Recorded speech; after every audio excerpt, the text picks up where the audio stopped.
Nice to meet you. I still have to pay whatever the remainder is. Okay, Do I do that? did you get the link in your email? You can just click on the link and pay it right through your phone. I'll do that right now. Your ID badge will be there at the end of the table. So if you want to find your ID badge and then just have a seat anywhere where there's books, I'll be right with you.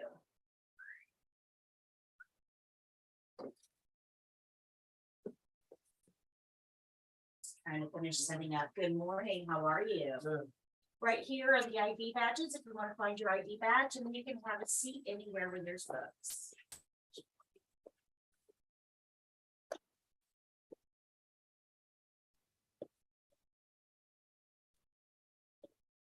Where would the restroom be? Just be on the archway to the right. Okay.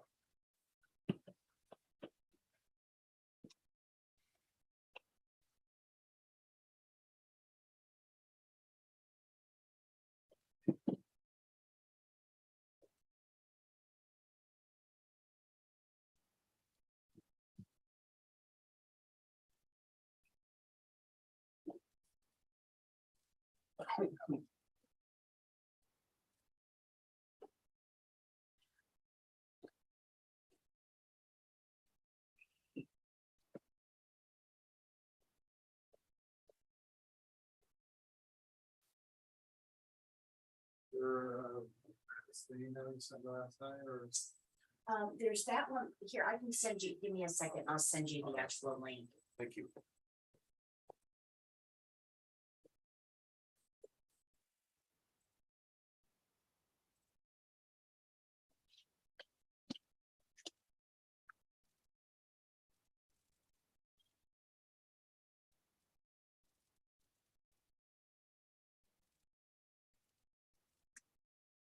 Hello. Good morning. How are you? Good.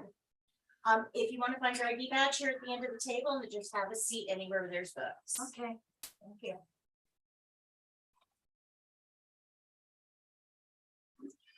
Good morning. If you want to find your ID badge here at the end of the table, and then you can just have a seat anywhere where there's books.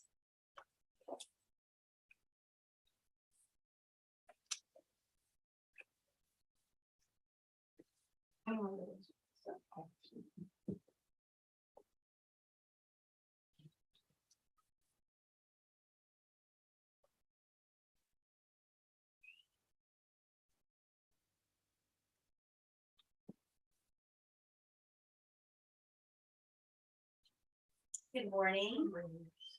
The ID badges are right here at the end of the table, and then you can just have a seat anywhere where there's books, and I'll be right with you guys.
Good morning, how are you?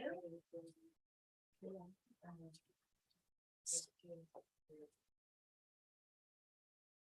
won't need that until next week, and the store will be open starting at 10. So on break or after class, you can go over and get it, but you won't need it till next week. And so if you want to find your ID badge, there at the end of the table, and then just have a seat anywhere where there's books, I'll be right with you.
Is Yvonne here yet? Yvonne? No. Let's see.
Good morning. If you want to find your ID badge there at the end of the table, and then just have a seat anywhere where there's books.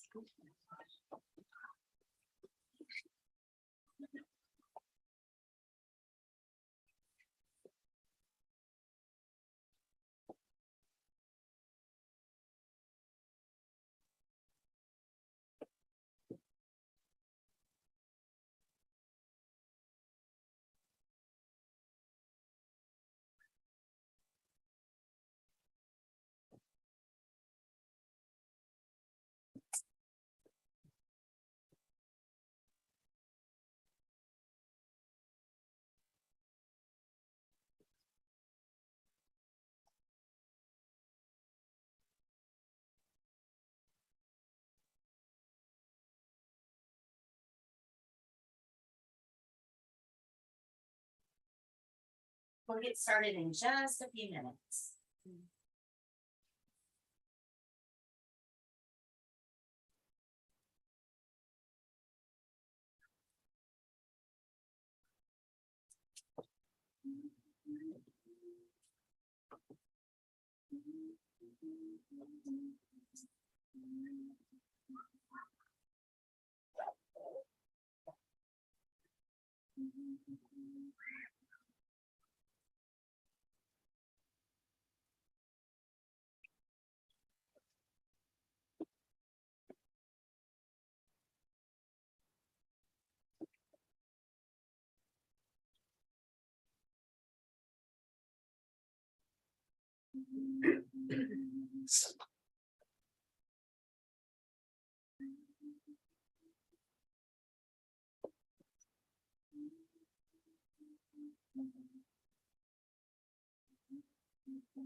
Hello, good morning. Good morning.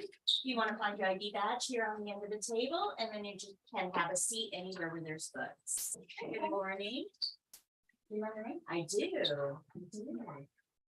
You want to grab your ID badge and have a seat? We'll get started in just a moment.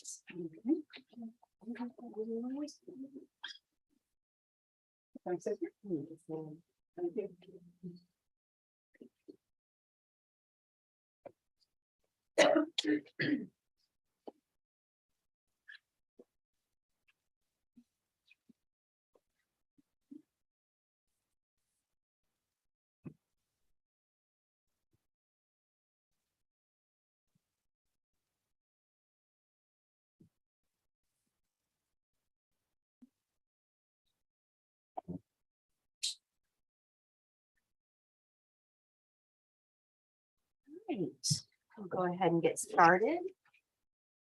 How is everyone? Yeah, good. Excited? Yeah. Scared? Don't be, I don't bite.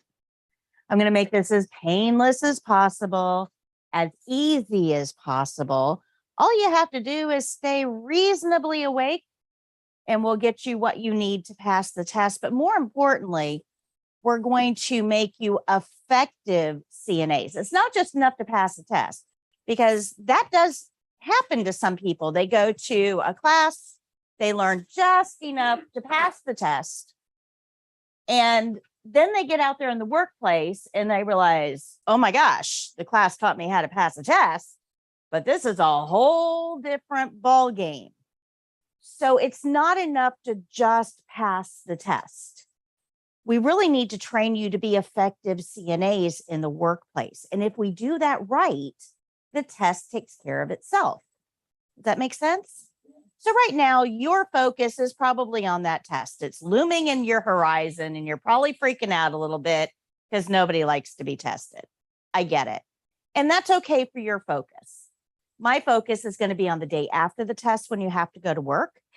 And if I do my job right, then by training you for the clinical workplace, you'll naturally develop the skills and the confidence to be able to pass that test. How does that sound? Good. It's a small class. I'm not that kind of a teacher. So if you have a question, tell me what your question is. I'd be happy to answer it. I'm here to help you get the most out of the program.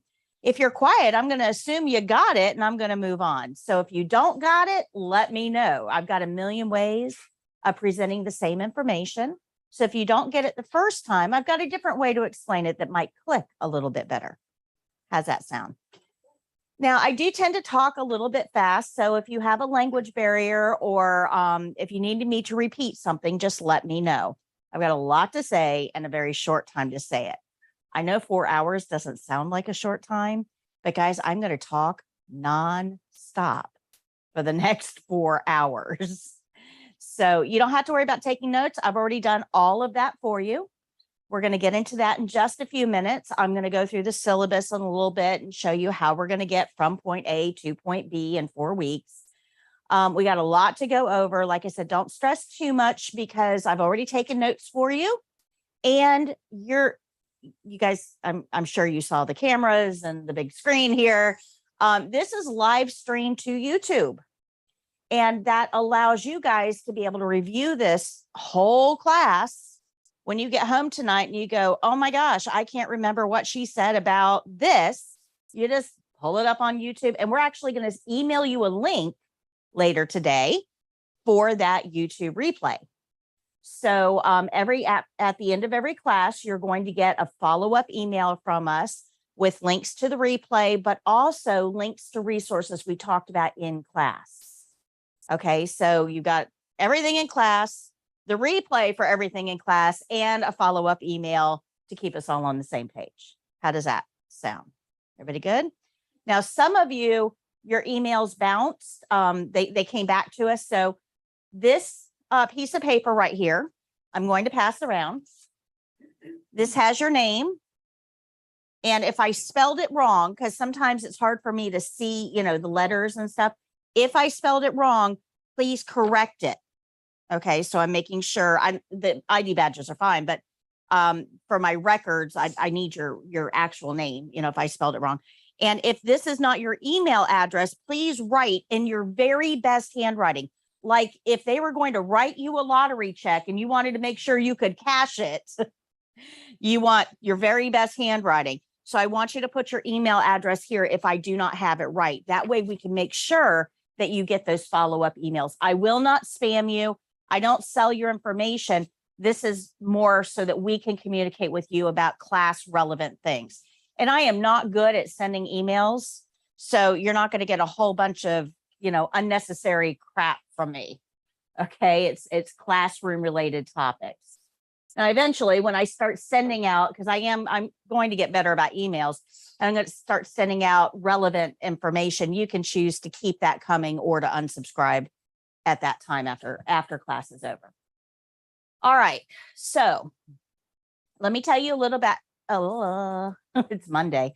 Let me tell you a little about who I am, and then I'd like to find out a little bit about who you are, so that we can tailor this program a little bit more for you. And then we'll get into the actual, we'll jump right in and get into instruction. So my name is Patricia Laramie. I am a registered nurse. I've been teaching this class for about 15 years now, give or take. We have a tremendous reputation in Hernando County.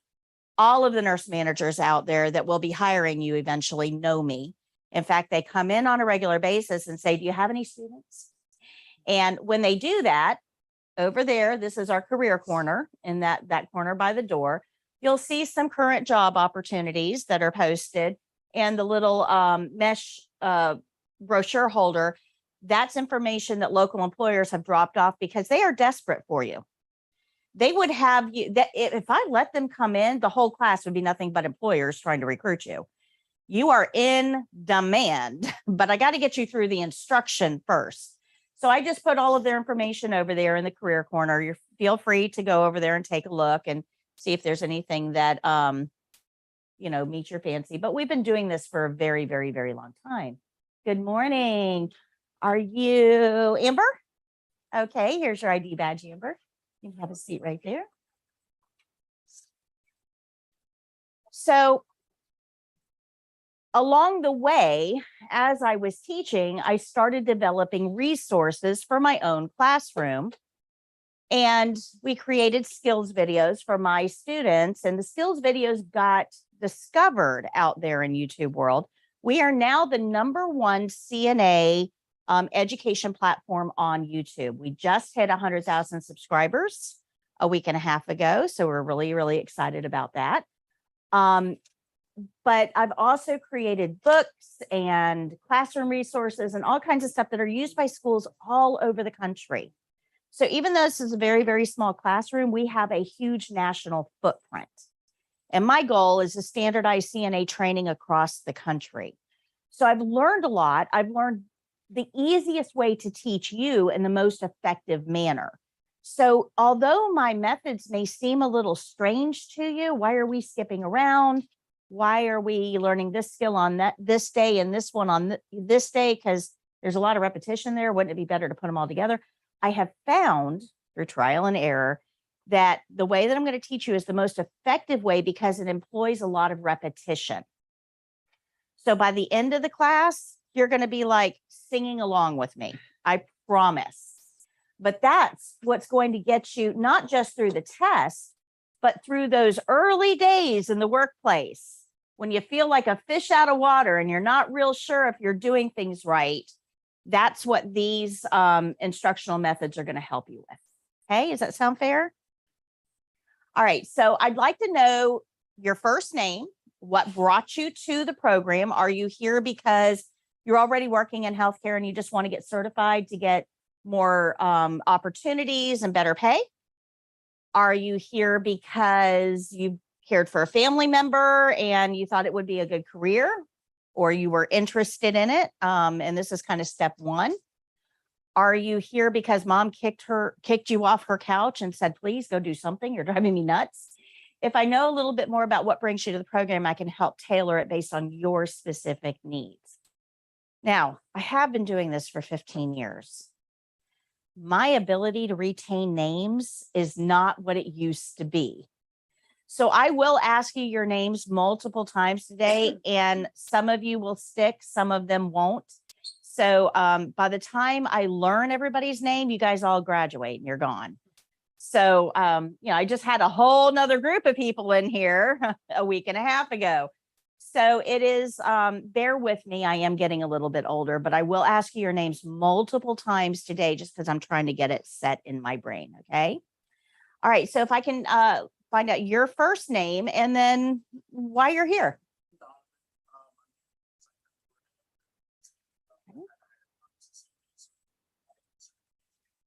Very good. Very good. So you're already in a facility. You just wanted to move into a different position.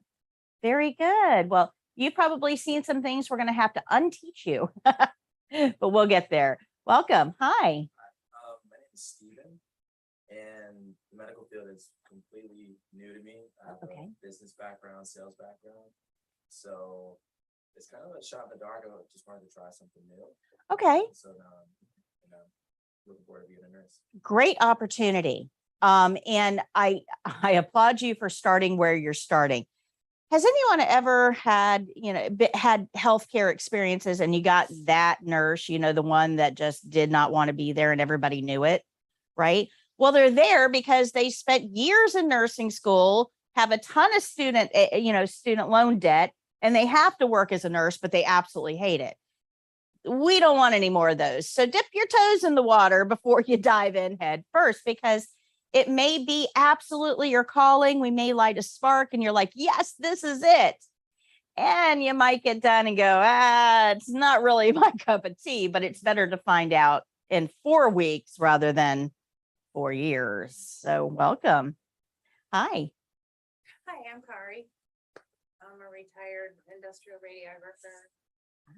X-ray natural gas pipelines for 13 years, and gets to be too much traveling and everything. And so I used to be a CNA years ago. Okay. So I just figured I need something to do and moved here to Florida, beautiful.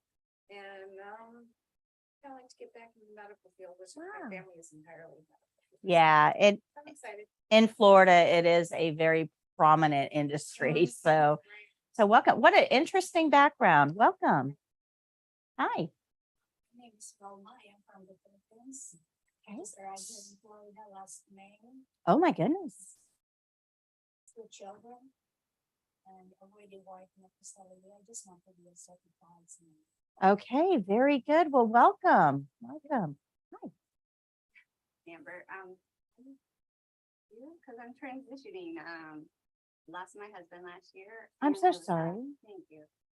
Housewife for 18 years, so. Okay. I did do CNA before and had my certificate when I came out of high school. Of course, that was back in the 1990s, so here I am. Okay. Yeah. So you got a lot of change going on in your life all at once. Yeah. Empty nest and everything. Oh my goodness. Yeah. A lot of change.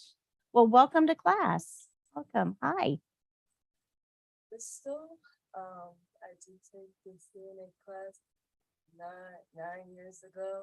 I did not pass, and I just say, let me just take up something quick. Okay. And I did home health aid ever since then, and I'm like, you know what? Let me try it again. Okay. So,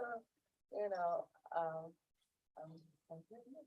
Very good. Very good. Yeah. It's never the wrong time to get certified. And now, I mean, pay scales are finally starting to go up a little bit, make it a little bit more attractive. So good time to get in. Very good time. Hi. Hi, my name is Cindy. I took your class, I think, 11 or 12 years now. Long time ago. Yeah. It's changed quite a bit. Yeah, I can imagine. I've been in the field the whole time. Okay. I was certified. I let it slip. I didn't renew it. Now there's a job I want, and they want you to have it. So Yeah, that happens, unfortunately, quite often. We'll talk about renewal because you do have to renew your certificate. You never have to take the test again as long as you renew. We'll talk about that on the last day. I'll get you all ready for life beyond the classroom on the last day. But you're going to hear my conversation about why it's important to stay certified, because you never know when those opportunities are going to come up. And that I have a lot of repeat students, over time. So welcome to class. I'm so happy that you came back. Hi. So last year I had triple girls. Oh my goodness. I was in a NICU with them every day. And so we lost one of them 10 days later. Oh, I'm so sorry. But it made me get to the point where realizing that this is the area I wanted to be in. The nurses and doctors encouraging me to do it too. And my mom, she's in the medical field as well. So I just decided for this to be my starting point. My goal is to be a doctor. Oh, wow. We're going through each step. Fantastic goal. Wow. Welcome. Welcome. You probably need a nap. Yeah, welcome. Hi. Yes, Hello, my name is Ivan. I'm a Jamaican. okay. I traveled here in June. Wow. I was working at Publix, but when I'm in Jamaica, this is what I do. I look at the whole elderly. Okay. But I wasn't a certified nurse or anything. You just got it as a job and you do it. So I told my daughter I'd like to try this because she does this. She's in this field. Okay. So she registered me here. Very good.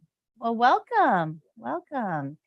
It's interesting because we have a lot of people from Jamaica that join our live YouTube. I mean, right now we've got, I'd have to look it up, but probably about 20 or 25 people on watching live right now.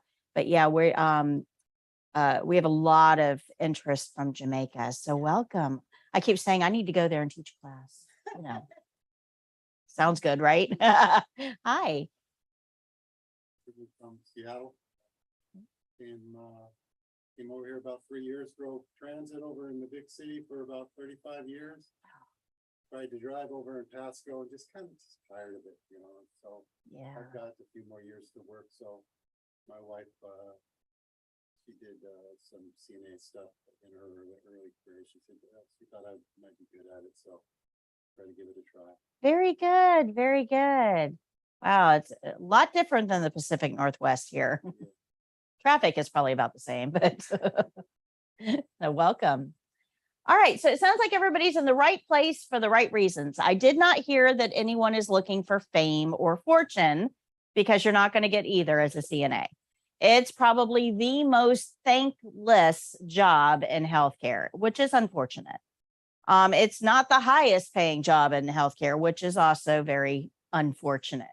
We're trying to work on improving that and getting the employers on board, but change is slow. You have to come into this with the right heart, because if you don't have a heart to help people, you're probably going to end up miserable.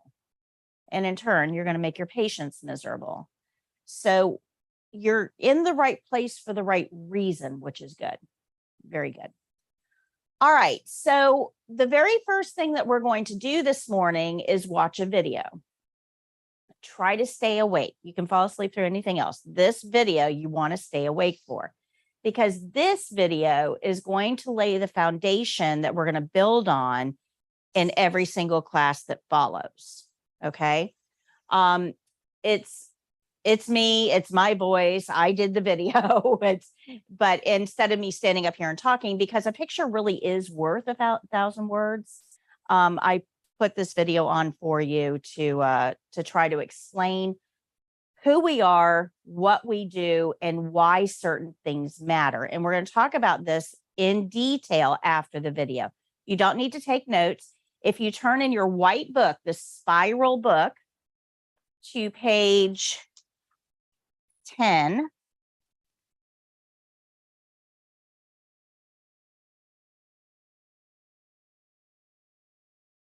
this is your book. You can write in it. You can make notes. You can burn it. You can eBay it. I don't care what you do with it.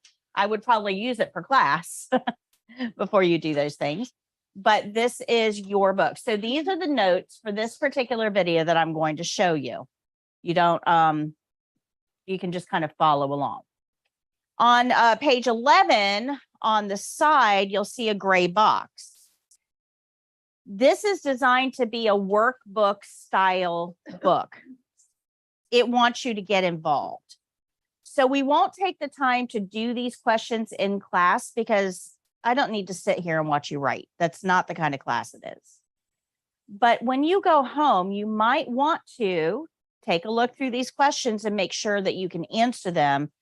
And that proves to you that you got the information that you needed to get. Think of it as a self-assessment to make sure that you're on good footing. Okay. All right.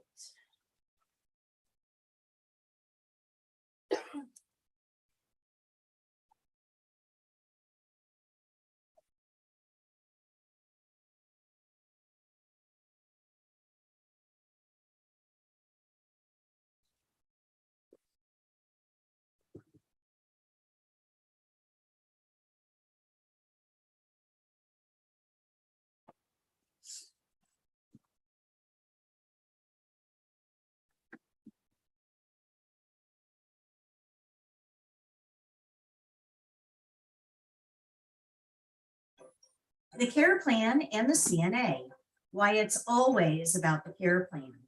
A presentation brought to you by foryourcna.com. Thank you for joining For Your CNA's online CNA test prep. We will be preparing you for both the written and skills portion of the exam. This course contains videos, interactive lessons, activities, testing care plans, test registration instructions, practice questions, and much more. This program goes way beyond our skills videos available on YouTube. But in order to pass the test, there is one single principle that you must understand: the importance of the care plan. Without this key, learning the skills is meaningless. You might be able to mimic what I do in the skills later, but chances are you will fail the test because you didn't follow the care plan. So this course will teach you the skills, but you must first learn how those skills need to be done. So come on inside and I'll explain to you how the care plan works and why it is so important to the test. We are sure that you will become great CNAs and you will provide excellent care for our residents. But before you get started, let's review some basics. Does anyone know what the initials CNA stand for? Certified nursing assistant? That's exactly right, April. A nursing assistant is there to assist the nurse. You will be receiving all of your instructions from the nurse and must follow their directions. This will probably include taking vital signs and assisting with personal care tasks. But you may also be asked to assist with other nursing procedures as well. It is important to only do the things that you have been trained to do. If you aren't sure how to do something, ask someone for help. It's okay to not know everything. But please don't try to do something that you aren't familiar with. It might harm the patient. In this online CNA test prep program, we're going to show you how to do all tested skills. But that is only the beginning of your education. You will learn way more on the job because every patient is different and will have a different way that those skills need to be done. And that's where the care plan comes in. As a CNA, you will be expected to assist our patients with many routine tasks. Generally speaking, CNAs help patients with things that they can no longer do for themselves. Things like sleeping, toileting, grooming, bathing, dressing, eating, socializing, and activities. Together, these are called the activities of daily living, or ADLs. These are things that everyone does every day for a healthy life. But not all patients will be able to do these things for themselves because of illness or injury. Sometimes people are too weak to go to the bathroom on their own or feed themselves. And that's where you come in. If a patient needs help with any of these tasks, you will be there to help them. But not all patients will need help with all tasks. This is Henry. Henry had a stroke and has right-sided paralysis. And this is Martha. She had a left hip replacement. This is Bob. He has had a recent leg amputation. And Annie has dementia. And they will all require different care. Some patients will need help brushing their teeth, but others will do that themselves. As a CNA, we will help the patients do the things that they cannot do alone, but we will let them continue to do the things for themselves that they can do. How will I know what I'm supposed to do with each patient? I'm so glad you asked, Cassie. As the registered nurse caring for these patients, that's my job. When a patient gets admitted to our facility, I will do a head-to-toe assessment. I will review all body systems to evaluate the patient for real problems and potential problems. This is a very long, complicated process, but here's a brief overview of a general assessment. I'm going to look at his neurological status. I'm going to look at his cardiac status and his respiratory system. I will also look at his integumentary system, which is hair, skin, and nails, and his gastrointestinal system. His urinary system is important, as is his musculoskeletal system. And then I will review his endocrine, lymphatic, and reproductive systems. And finally, I will review the doctor's orders for this patient. I will use all of this information to determine the patient's real and potential problems. Here's an example to put it into perspective. Let's say that this patient has just had a right hip replacement. Now we know that she will need to continue her activities of daily living.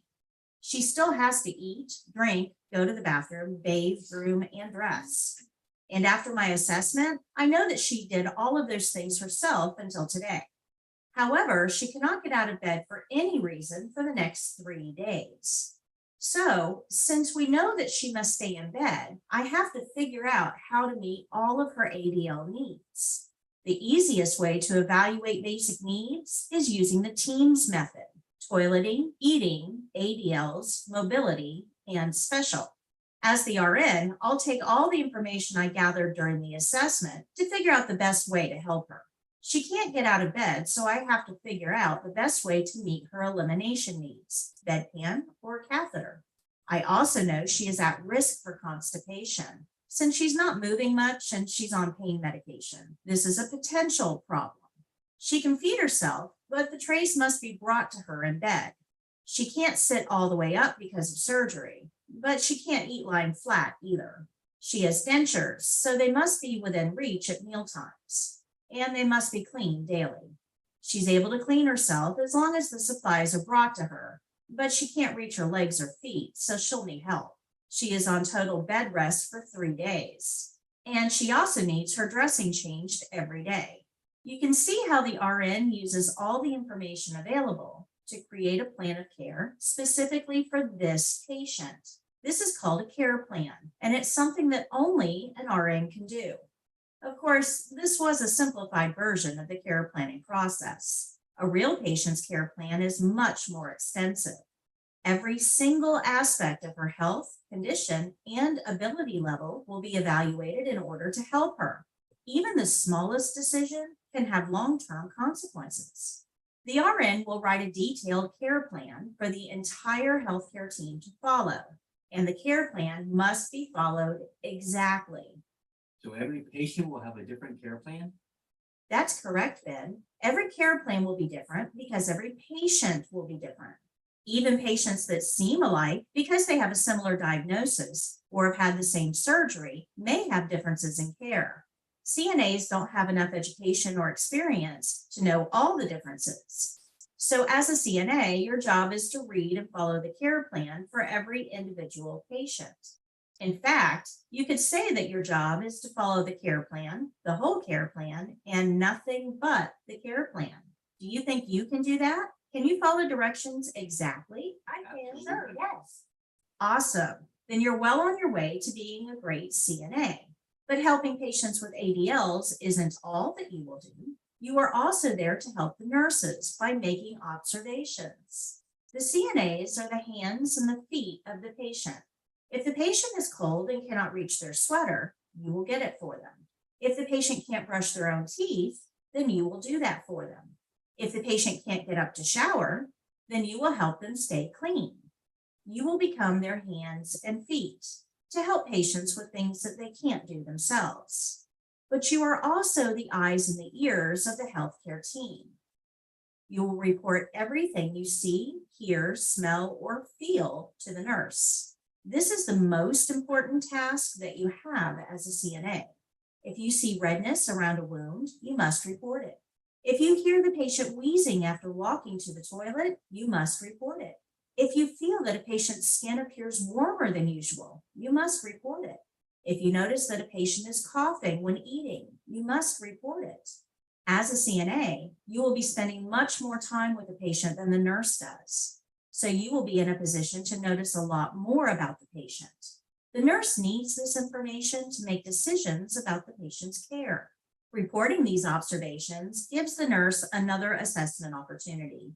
That new assessment may even change the tasks you are assigned to perform. This is called the nursing process, and here's how it works. The RN assesses the patient and develops the care plan. This gives you specific tasks to do. While doing those tasks, you notice things. You report those observations to the RN, and the RN performs another assessment to review the changes in the patient.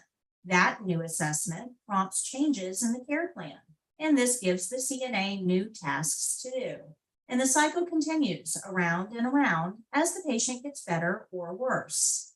This is a continuous process until the patient is discharged. I'm not sure I understand. Are you saying the care plan is going to change all the time? Yes, it could, depending on the needs of the patient. Let me give you an example. The care plan told you to make an occupied bed in room 201. As you changed the sheets, you noticed that the skin on the patient's backside was red and irritated. You notified the nurse, who then reassessed the patient. The nurse decided that the patient needed to be repositioned every 2 hours around the clock. This was added to the care plan as another task for the CNA. Using this model, we can respond to the needs of the patient quickly as their needs change. But it also works for patients that are getting better too. You've been assisting Mr. Hopkins with transferring out of bed and into a chair after surgery. But you notice he isn't leaning on you any longer. You notify the nurse. The nurse reassesses the patient and decides that the patient can transfer on his own now. The care plan is changed, and this task is removed from the care plan since the patient is improving. Doesn't this mean that I'm going to be bothering the nurse all the time? Won't they be annoyed? The nurse should never be annoyed with you for reporting changes in the patient. They are legally liable for every aspect of that patient's care. Since the nurse requires that information to plan the patient's care, they expect to receive updates from you on the changes that you see. But how often you will have to report changes to the nurse will depend on the setting you are working in. Nursing home patients are pretty stable and don't really change all that often. That's pretty common for long-term care facilities like nursing homes and ALFs and even home care. But in other settings like hospitals, rehabilitation centers, and hospice, patients' health can change rapidly. In those settings, nurses and CNAs are going to work closely and constant communication is required.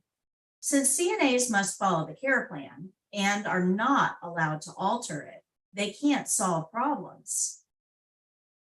The RN is ultimately legally responsible for the care of that patient. If you have information about the patient that you're not giving to the nurse, the patient can suffer, and the nurse is legally liable for that. Remember, you are an assistant. You are there to help, but the nurse is always in charge of the patient. So all changes, regardless of how minor they seem to you, must be reported to the RN. When the patient is stable, you will not have much to report. It may go days without talking to the RN. But if you notice something, then it must be reported, even if you don't think it matters. If you aren't reporting observations, the nurse can't rely on you anymore. And if the RN can't rely on you, then you aren't a good assistant to that nurse. You must report to the nurse everything you see, hear, smell, or feel. Be a good assistant and report all changes and observations. This is the most important job you have.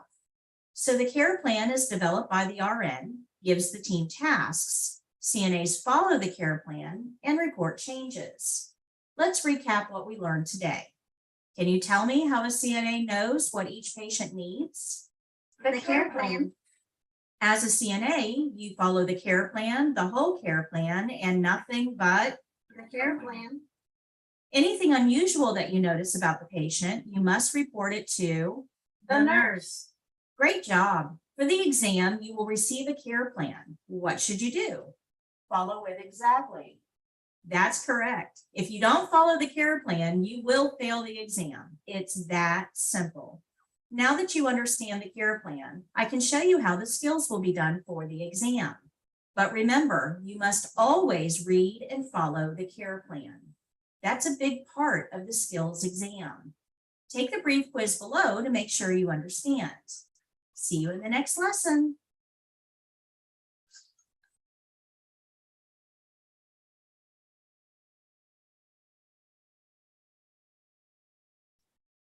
Any questions? Questions?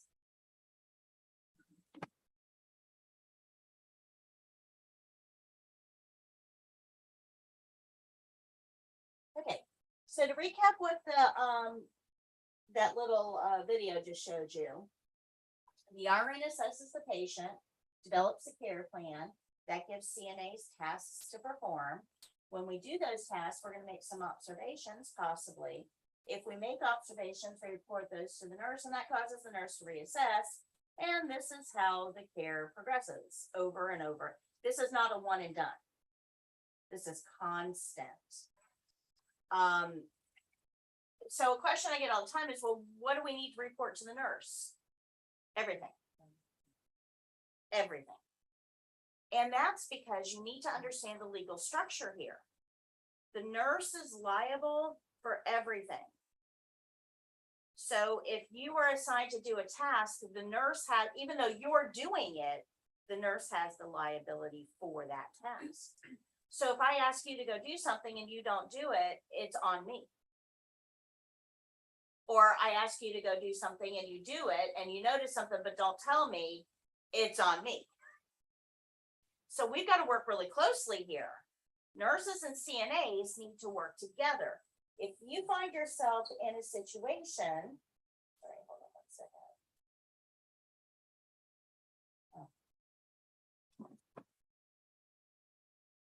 Thanks, Mike. If you find yourself in a situation that it's you versus the nurses, if you're butting heads, the patient's going to be the one that suffers because we're not on the same page. So we have to think about this like a game, like a sports game, right? You've got the patient and you've got whatever's trying to kill the patient. And they're butting heads, right? We're hoping the patient wins this, but they're at odds. Now, the patient has a team to play with. They have doctors and nurses and CNAs and the whole medical team on their side. And together, that whole team is probably going to be able to beat whatever the opposition is. But if you find yourself against the nurses, you're on the wrong team. Does that make sense? Okay. Now, this is really common out there. I really wish I could, gosh, guys, you have no idea. I wish I could stand up here and tell you that all the nurses out there were fantastic and they were going to be wonderful to work with. That's not the case. There are bad nurses, but there's bad people in every industry. I've run against bad cashiers at, the big box stores, bad servers at restaurants, right? There's poor employees everywhere you go. So it's not limited to just healthcare. But if you find yourself in one of those adversarial relationships, I would reevaluate, because at the end of the day, it's going to be the patient that's going to suffer. Okay. Does that make sense? There's personality difficulties. I have been in line in a grocery store behind somebody I just didn't like, right? I didn't know them, but for whatever reason, they set me off. Don't like you, right? We've all had those, those types of encounters. So sometimes it's personality problems. Sometimes it's just a plain old bad nurse. Sometimes it's unrealistic expectations on one or both sides. There's a lot of reasons there will be a conflict, but remember, if you're in conflict, it's the patient that's going to lose. So you kind of keep that in mind as you're navigating your daily work environment. All right. Yes. What describes a bad nurse? Well, that really kind of depends on you. Everybody will consider something a little bit different. Okay. So for me, a bad nurse is one that doesn't write an effective care plan, because what do CNAs need to know? The care plan, right? Everything that I need the CNA to do has to be on that care plan. So if you've got a nurse who isn't doing a good assessment or isn't writing a good care plan or expects you to figure out when you're supposed to brush patients' teeth, that's not a good nurse. They don't understand their role. Now, a CNA would define it differently. Okay. A CNA would define a bad nurse as somebody who's sitting at the nurse's station, not helping answer call lights. That CNA has things a little backwards, though, because the nurse is not an assistant to the CNA. The CNA is an assistant to the nurse. So if the nurse is sitting at the nurse's station while call lights are going off, it doesn't necessarily make them a bad nurse, right? They're not helping you, but that doesn't make them a bad nurse. So like I said, that definition is going to change depending on, what side of the equation you're on. I was always the kind of nurse that answered call lights. 100%. I was also the kind of nurse that would do what I could to help CNAs. But the problem is that, let me kind of give you an example for this. Okay. Let's say that I've got 6 patients and all 6 patients need that head to toe assessment. And these things that takes a lot of time. I got to go in and talk to the patient. I got to judge their mentation. I've got to look at their skin. I got to talk to them about their digestion and their food intake and fluid intake and how do they feel there's a lot going on there, right? You can't do my job. You can't. So I go in, I assess this patient and I figure out what we need. And I either write it down or I tell you, because care plans can be verbal. I can say, okay, this patient needs to go to the bathroom. They can't get out of bed. They're bedbound right now because they just had a procedure. Can you put them on a bedpan for me? Now I could take the time to put them on a bedpan. I know how to do that, but I got 5 other patients I got to do an assessment on. So it's better for me if I could just ask you, hey, you've been trained, you know how to do this. Can you just do this for me? And that frees me up to go do other things, right? And some of those other things might be at the nurse's station where I'm arranging for tests, or I'm reading lab reports, or I'm documenting, or I'm scheduling consults, or I'm getting a hold of the doctor. I mean, there's a lot of reasons that I might be sitting at the nurse's station when you're running around like a chicken with your head cut off. And it seems unfair. But remember that the nurse can help you with your tasks. I mean, that's the whole point of you, right? But you can't do what they do. So if they spend all of their time helping you, who's going to do their job? Does that make sense? So there's a lot of CNAs that'll say that though. Oh, that lazy nurse, she's sitting at the nurse's station. There are lazy nurses. I know. If they're scrolling through Amazon and call lights are going off, you have every right to say that is a lazy nurse. Absolutely. And I'll stand behind you 100%.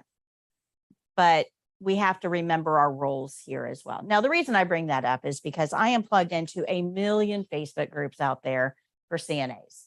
And this comes up all the time. So just kind of remember as you're going through your work day where your role falls. Not to minimize it. You guys are super important. But remember that even though the nurse can do your job, you can't do theirs. And if they're not doing theirs, who's going to do it? Okay. Does that kind of make sense? All right. So let's talk. Let's do this first because I will forget this if I get off on a tangent. So go to page 12 in your book for me. We're going to do this together.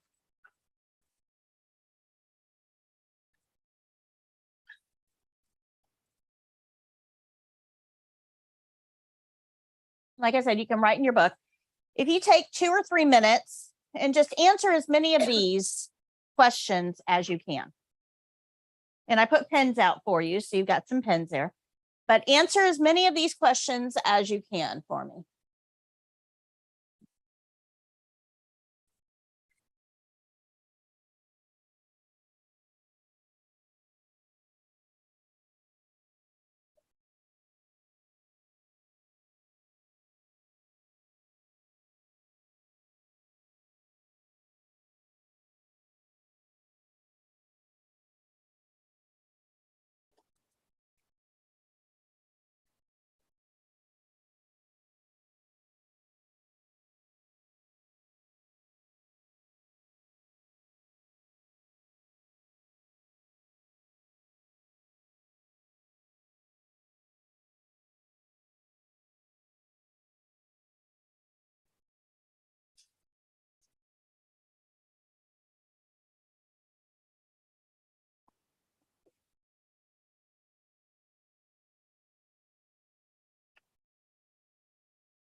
All right, let's go ahead and go over this. You can finish this up on your own. This isn't something I collect, but it's just a way for me to kind of reinforce the importance of this care plan idea, right?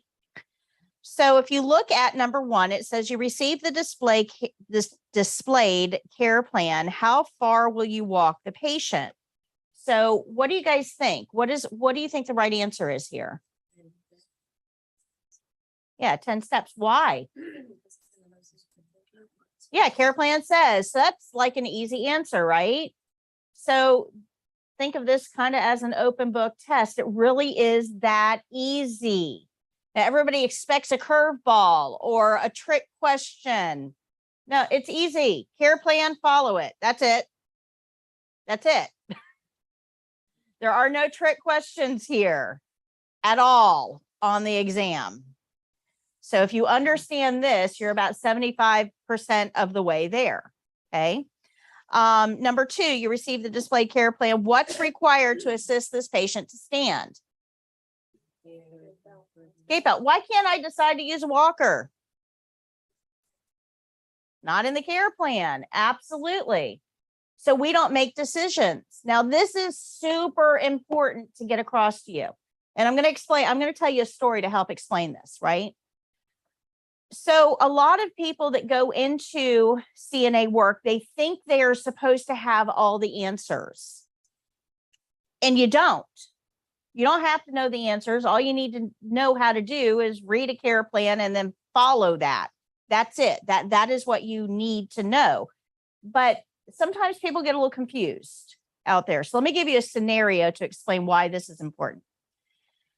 There was a CNA that worked in a nursing home. And this particular nursing home, they had most of their diabetic patients on one wing.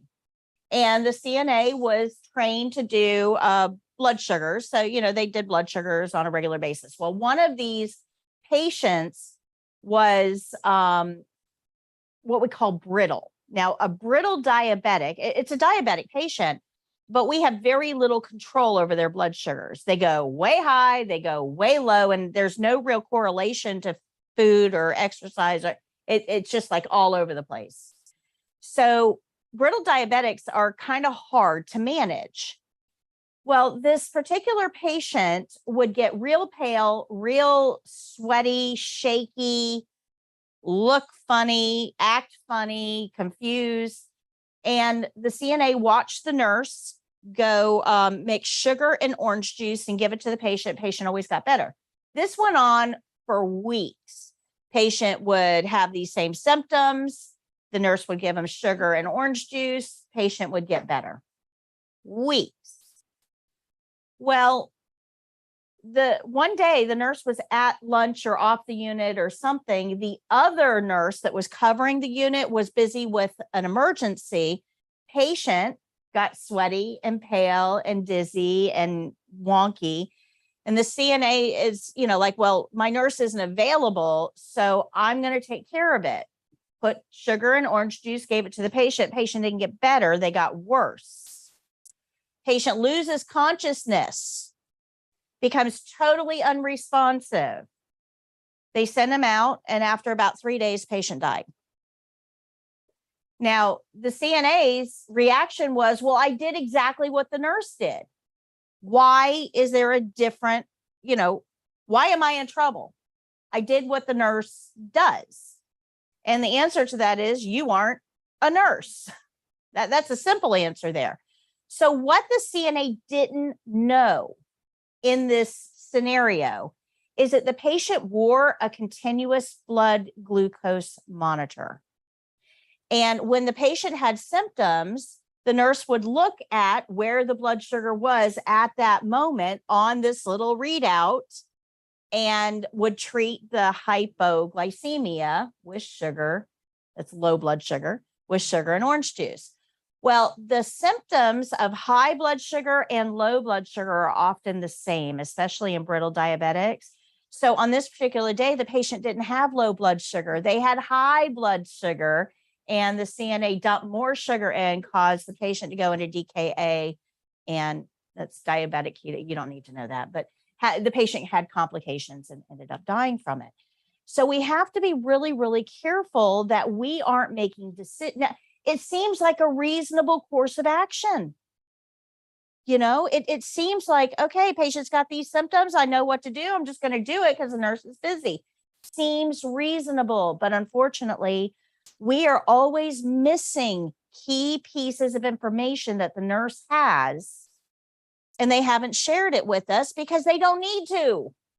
We don't need that information to do our job. So we've got to be really, really careful to stay in our scope of practice. Does that make sense?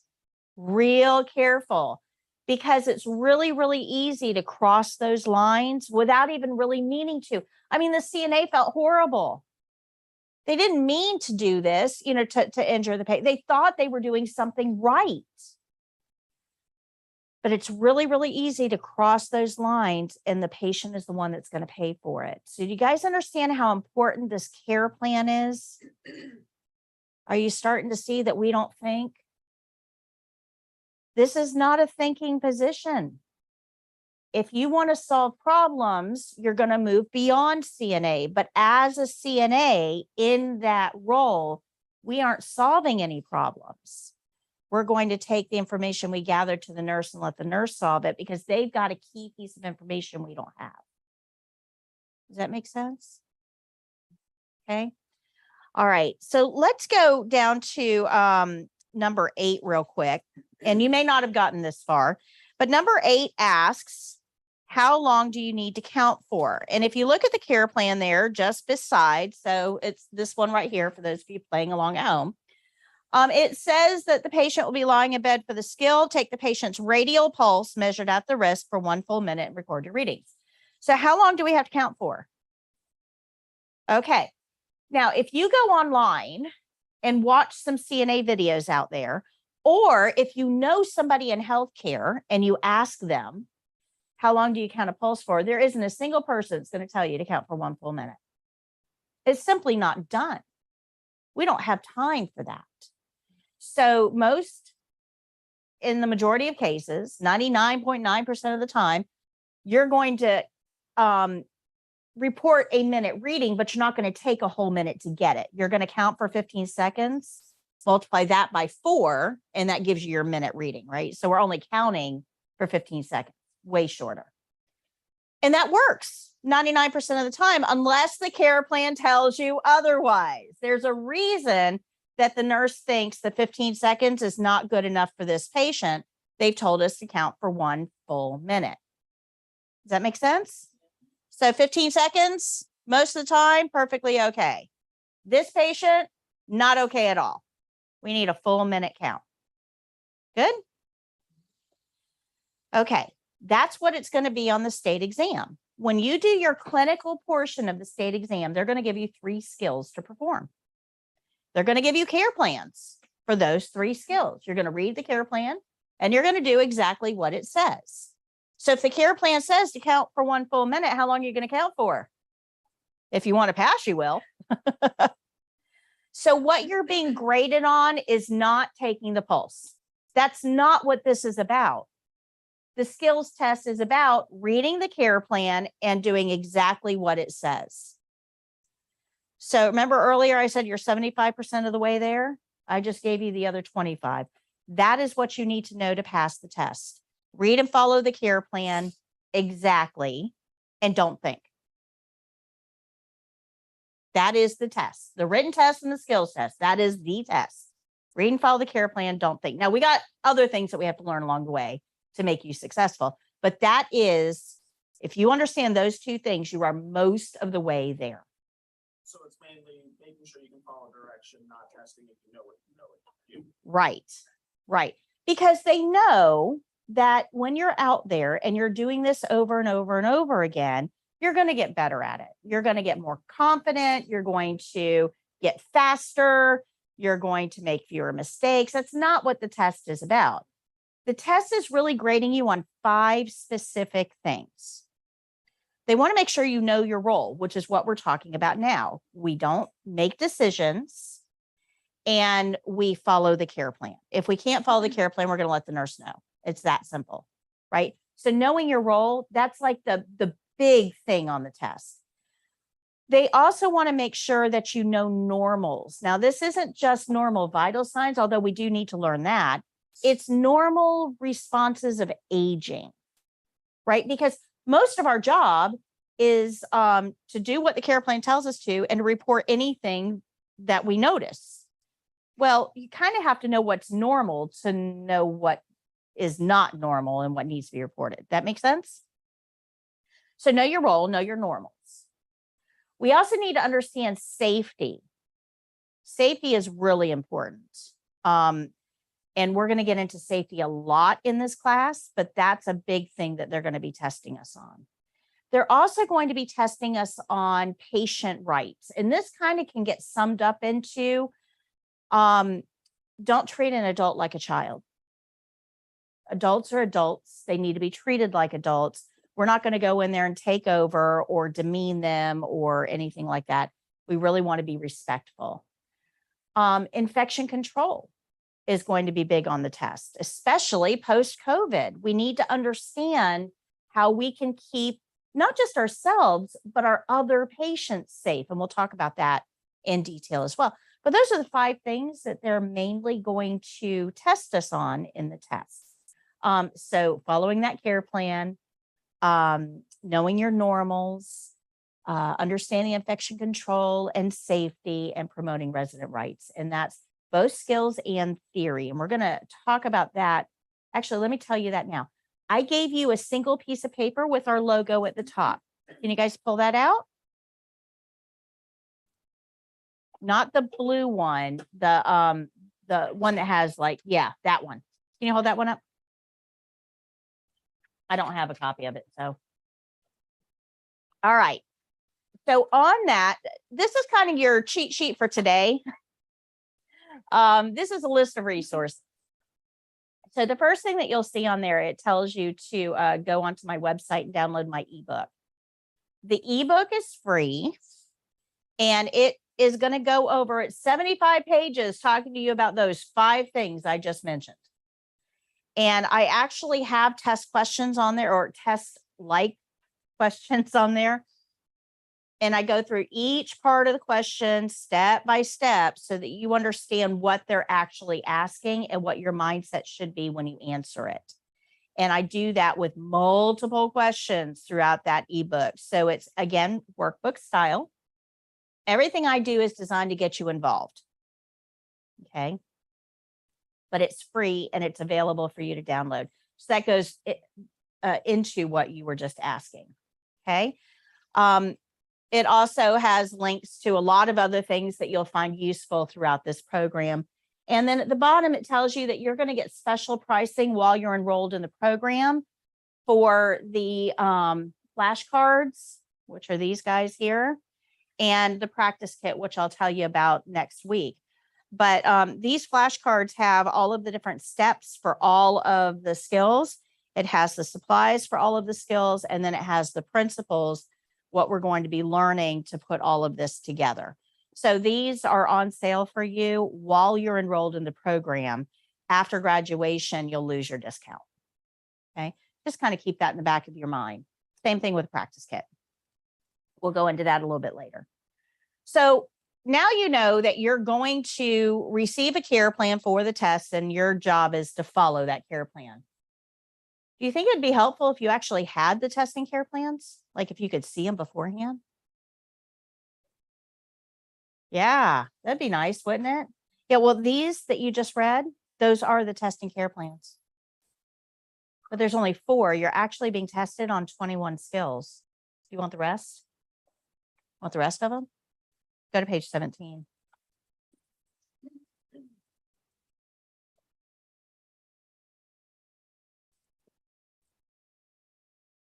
These are the testing care plans. This is exactly how they will be divided up for the test. There's 11 possible testing care plans. You will get one of these 11 when you test. Now, there's nothing random about this, nothing random at all. When you get these testing care plans, each one of them is going to have a documentation skill. It'll have an ADL skill. Do you guys remember what ADLs were? Activities of daily living. So things you do for yourself every day, bathing, dressing, grooming, mobility, toileting, that type of thing. And it will have a mobility skill. And you can see that at the bottom of page 16. It goes over that with you.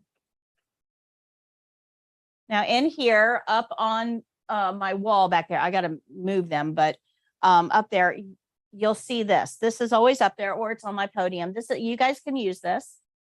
These are those same testing care plans that you see on page 17. But at the bottom, it has your timing information, which we're going to get into a little bit later in the program. And on the back, these are the actual testing checklists they're going to be using to grade you. These are the actual checklists that the evaluators are going to have in their hand when they grade you. The problem is that those evaluators are RNs. These are written for RNs. They're not written for CNA students. This is not going to do you any good because you're not going to have any clue whether you promoted infection control principles for that patient. This really isn't written for you. So what I did is I'm an RN. So I took this checklist, filtered it through an RN brain, and wrote instructions for you at the CNA level. Okay. So if you go to page 30, hold on. Let me get you there. 35. If you go to page 35, you'll see step-by-step instructions on how to measure and record a pulse. At the top of the page, you're going to see that care plan. This is the exact care plan that you just saw on the bottom of page 12. This care plan right here is at the top of page 35 with that little care plan icon. So you can see the care plan that you're going to be given when you take the test. Now below that, it tells you the supplies you need. Below that are 16 steps how to take the pulse. So what I did is I took this checklist and developed the steps that meet every single one of these criteria and put them in the book for you. Now, this is helpful. If you have a live human at home, try to find a live one. Dead ones won't help you much. Find a live human. And you hand them this book and you say, read the steps to me. Start with number 1, read it out loud. They read the step and then you do that step. And they read the step and you do that step. And they read the next step and you do that one. You are guaranteed to be practicing the right way so you don't make any mistakes. And then after a while, you don't need somebody to read all those steps to you. Now you hand them the book and you say, don't read the steps to me. Just follow along and let me know if I missed anything. So you can actually create your own evaluators at home before you get to the test. And it's guaranteed to do right. Have you ever taken something in school? Like, I don't know, like when they taught you how to play that little flute looking thing, the recorder thing, right? And they tell you go home and practice. And you're like, I have no idea how to practice. I don't know if I'm doing it right. That practice doesn't really help you if you aren't sure whether you're doing it right. If you have all this uncertainty around it, you're not going to develop any confidence. Then you're just putting in time for the sake of time, and it's not really effective. So you need to make sure that you're practicing with some sort of check and balance in place to make sure that you're practicing effectively. And if you have that, you develop confidence in what you're doing. Good. But once you've done this a couple times, you really don't need all 16 steps. You just need a short Cliff Notes version. That's what that gray box is at the top. It's the short version that just kind of goes over the high points. It assumes you've seen it once, maybe done it once, but it's just going to kind of remind you of the important points. Now, at the bottom of the page, you'll see some test-specific information. So somebody with your level of experience for the test should be able to complete this task in 5 minutes or less. We're counting the pulse for 1 minute. They're giving you 5 minutes to do it. That's an incredible amount of time. Don't rush. You get all the time in the world. Okay. It also tells you who your testing person, who your patient is going to be. We'll talk about that in a few minutes.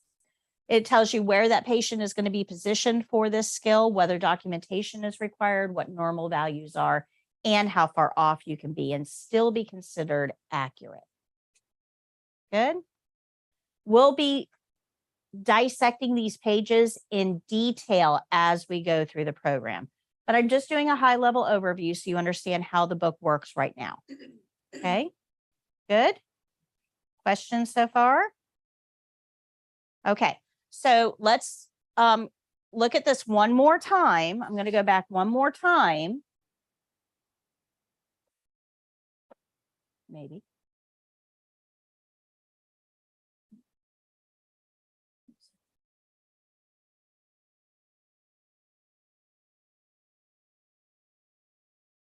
Okay, where'd it go? Oh, there it is. Okay. So one more time, let's review this. The RN assesses the patient, develops care plan. We perform the tasks that are on the care plan.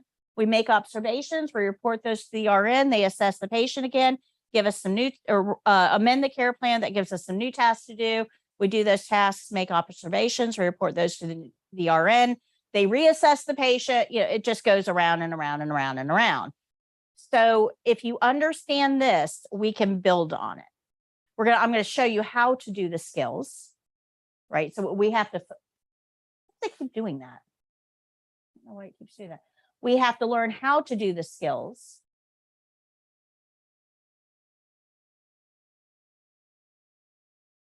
I don't know what's that.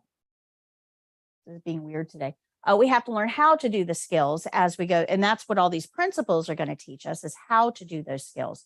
But we need that basis understanding of why we're doing it that way to be able to proceed. Okay. So everything that you see on the back wall, all of those banners, we are going to learn. And it looks like a lot of content, but I'm going to break it down and make it super easy for you to learn. And we're going to review it over and over and over again. So by the time we're about 3/4 of the way through the program, you're going to be able to recite every single one of these without really even having to think much about it. It's going to become ingrained in you. But we're going to start with the very first one called skill rules. And skill rules is we're going to perform the skill as directed on the care plan. Well, we've heard that before.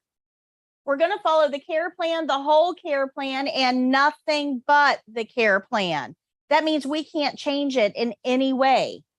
It stands alone. If we can't follow that care plan, what do you think we need to do? Yeah, tell the nurse. Whatever is on that care plan, I can't do. I don't, whatever the reason is, you just got to tell them I can't do. It might be as simple as patient said no. Okay, tell the nurse. You remember, you're not there to solve the problem. Okay. But we're going to follow that care plan, the whole care plan, and nothing but the care plan. And while we're following that care plan, we are going to observe for any abnormalities, changes, or pain. What are we going to do with those observations? Tell the nurse. Couldn't get any easier, could it? Right? This forms the basis of the entire program. So now I'm going to teach you how to do the skills that are on the care plan. I'm going to teach you the changes you should be looking for and what's normal for aging. And I'm going to teach you the proper way to report this information. But this is the basis of everything we do from this point on. So you've just learned one whole banner. By the end of class today, I'm teaching you 2 more. So out of the 11 that are on that back wall, you will have 3 of them down today. And I'm going to make it easy. Okay. Good.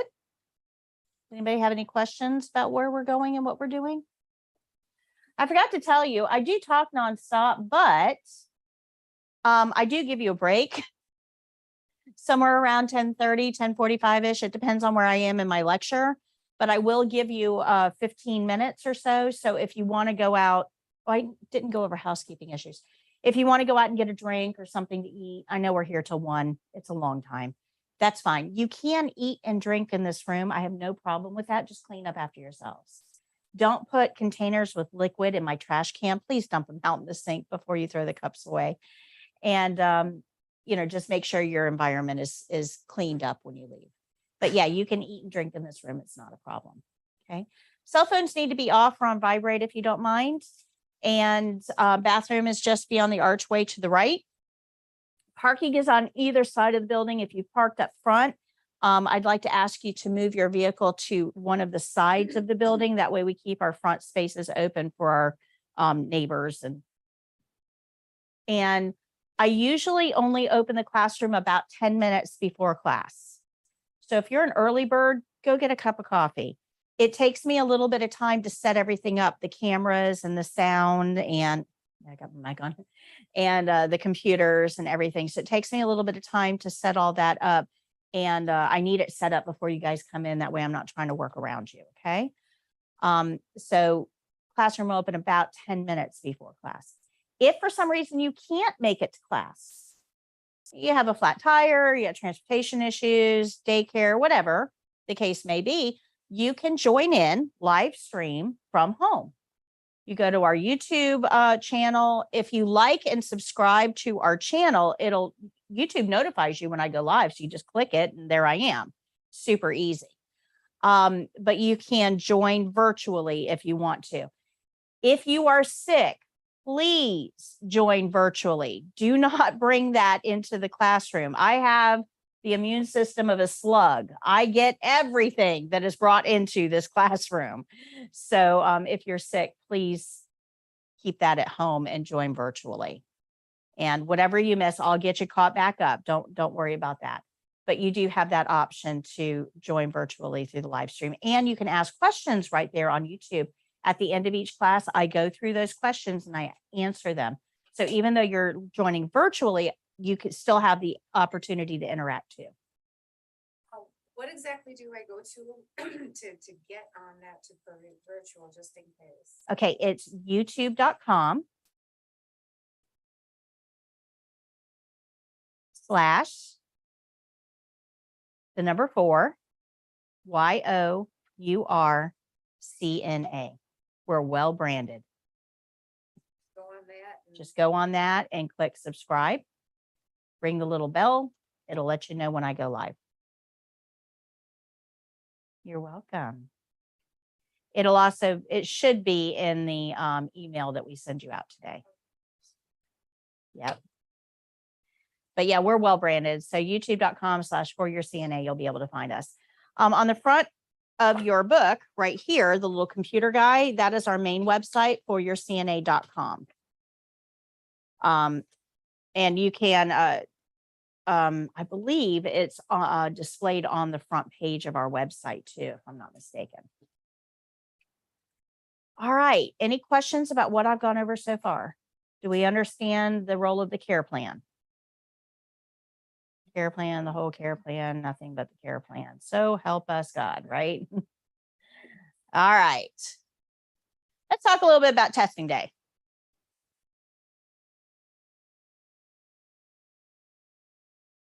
So our closest testing center is in Tampa. We used to have one in Newport Richey, but there wasn't enough volume and it closed. So they only have, I think, 22 testing centers in the entire state. And they're usually in larger metropolitan areas. They test 8 people a day and they test 7 days a week. They only take off for major holidays: Christmas Day, New Year's Day, Memorial Day, 4th of July, Labor Day and Thanksgiving. They do not take off for President's Day or Veterans Day or any of those. So it's very possible that you may have a testing day on a Sunday, or you may have a testing day on St. Patrick's Day. But they test 8 people a day, 7 days a week. Now, when you go to the testing center, the only things that you're allowed to take with you into the testing center is your test admission letter, or what they call the ATT. It's the authorization to test. So if you hear them refer to an ATT, they're not talking about the phone company. It's an authorization to test. If you don't have a paper copy, like if you don't have access to a printer, it's okay. They can pull it up. But if you have it, take it with you. You can take your keys in and you can take 2 forms of ID. One of them has to have a picture. The other one has to have a signature. So you can use your driver's license and your social security card. Or you can use a military ID and a debit or credit card. You could use a passport and a library card that's signed. But you have to have one with a photo and one with a signature. The signature one can also, I mean, you can use your passport as your secondary if you want, but specifically, you have to have at least one with a photo. So that's to make sure that you were you and that you're not testing for your cousin or, you know, somebody else, or nobody paid you $500 to go take the test for them. They really want to make sure that you are truly you. So these checks and balances are in place to protect our patients out there. So understand they're a little bit anal about it. If your driver's license has a different name on it than what your social security card has, if they don't match exactly, you won't be allowed to test. Those 2 forms of ID have to match exactly. Make sense? Good. This actually happened to me. I actually had 2 forms of ID that did not match because I'd gotten married and I had changed my driver's license, but my second form of ID, my bank card, was still in my maiden name. So, you know, sometimes these things happen. You want to make sure you go through your wallet and find 2 things that have the same name and use those. Okay. All right. So when you go in, they're going to put you in a waiting room with 7 other individuals, and you won't be testing with people in this room. So you're going to be there with 7 other individuals, and you're going to go into a waiting room, and they are going to come in and check you in.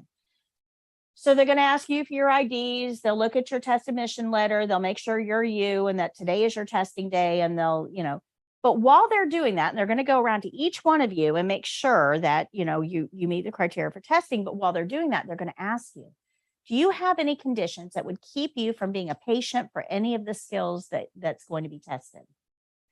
Now, if you've got a raging case of athlete's foot on one of your feet, you need to let them know.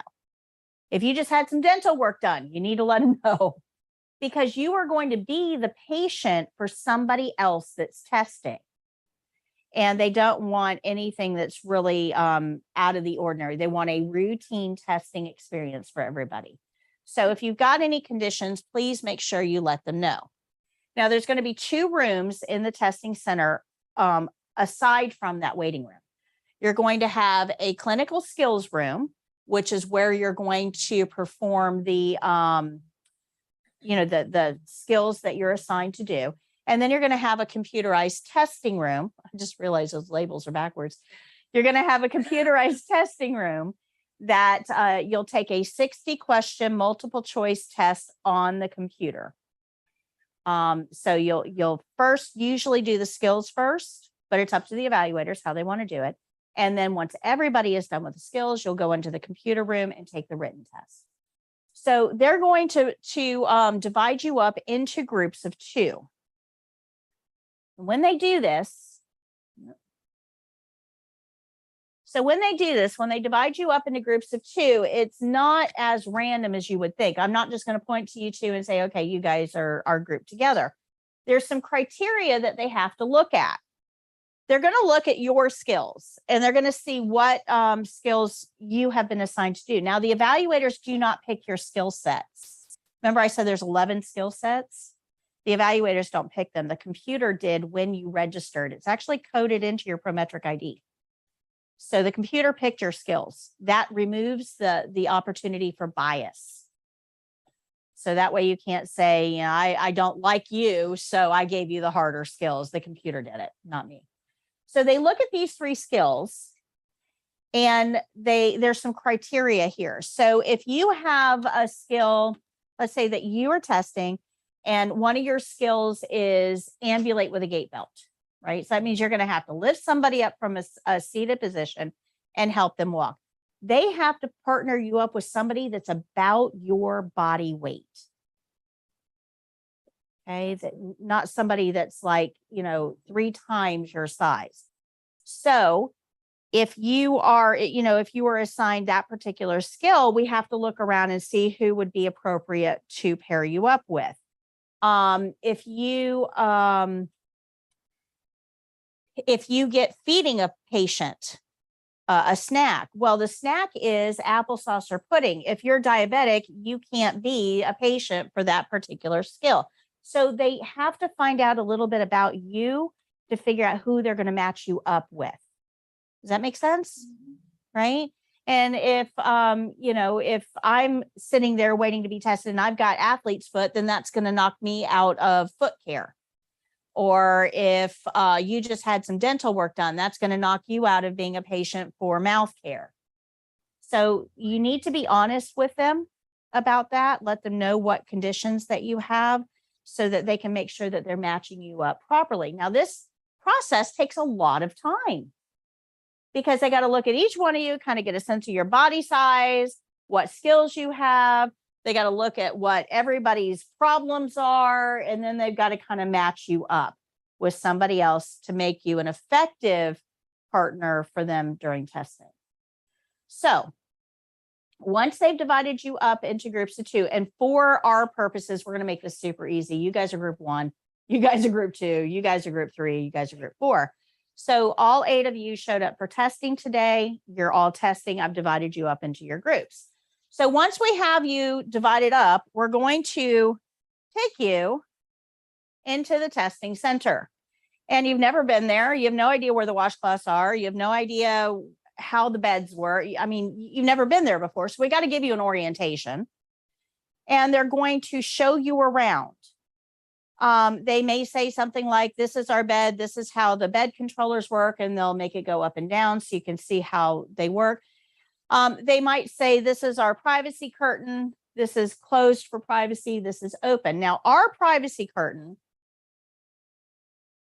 I'm going to have to do this manually. I'm going to sneak behind you real quick here. I wonder if I forgot to plug in my battery, so I don't know if it'll work.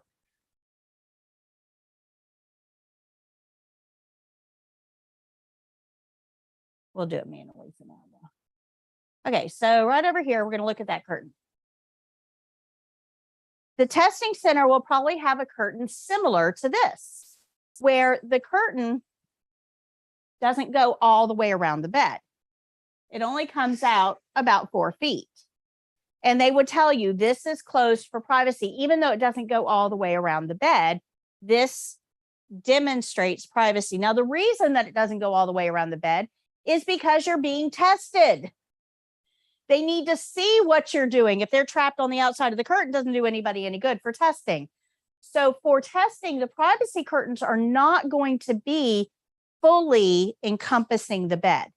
They're going to show you what works as a privacy curtain in that testing facility. So this would be closed for privacy. This would be opened at the end of the skill. Good? Questions? Okay. They'll also show you the patient bathroom area. Oops. Give me a second here, guys.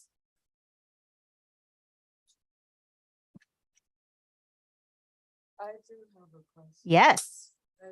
Say if you forgot one step. Okay, we're going to talk about that. Very good. in this skill, right? Will you will they say, oh, okay, you failed it? Okay. You failed it. So the answer to that is it depends. And I know it's not really the answer you wanted, right? So it depends. It depends on how important that step was. Now, when they're looking at that, how important the step is, they're always looking at it through the lens of how would it affect the patient. That's how they determine the importance of the step.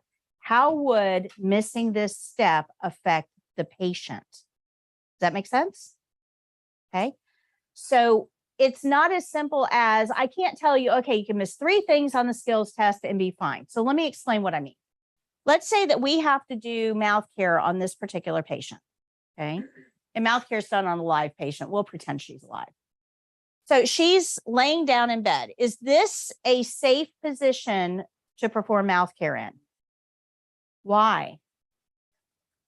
Yeah, if we kill our patient for the test, do you think we're going to pass? Probably not, right? So what position would we need to get this patient in to be safe? Sitting position, upright position. They don't care how you do it. Just get them sitting up, right? Well, she's laying in bed. We'll put the head of the bed up because the bed moves. Simple solution. Head of the bed up. So if you miss that step, does it have a negative consequence on the patient? So it's probably going to count pretty big. Now, anybody ever brush their own teeth? Anybody brush your teeth? Yeah, hopefully like this month, right? You should be pretty familiar with the process, right? So when you brush your teeth, you're probably standing over a sink. And you look like a rabid dog, because you're brushed and you got all this foam. And you lean forward and you spit into the sink. You probably don't even think twice about it because you're standing over a sink. Well, that all changes when you're sitting in bed. So you end up with all this foam and you can't really lean forward and spit it, you got this foam. So some of that's probably going to drip down onto your clothing. Having toothpaste on clothing has never killed anybody, right? Not real nice. We'd rather put something there, like maybe a towel to help catch any of that so their clothing stays clean. But if we forgot that towel, the consequences to the patient, pretty minor. Make sense?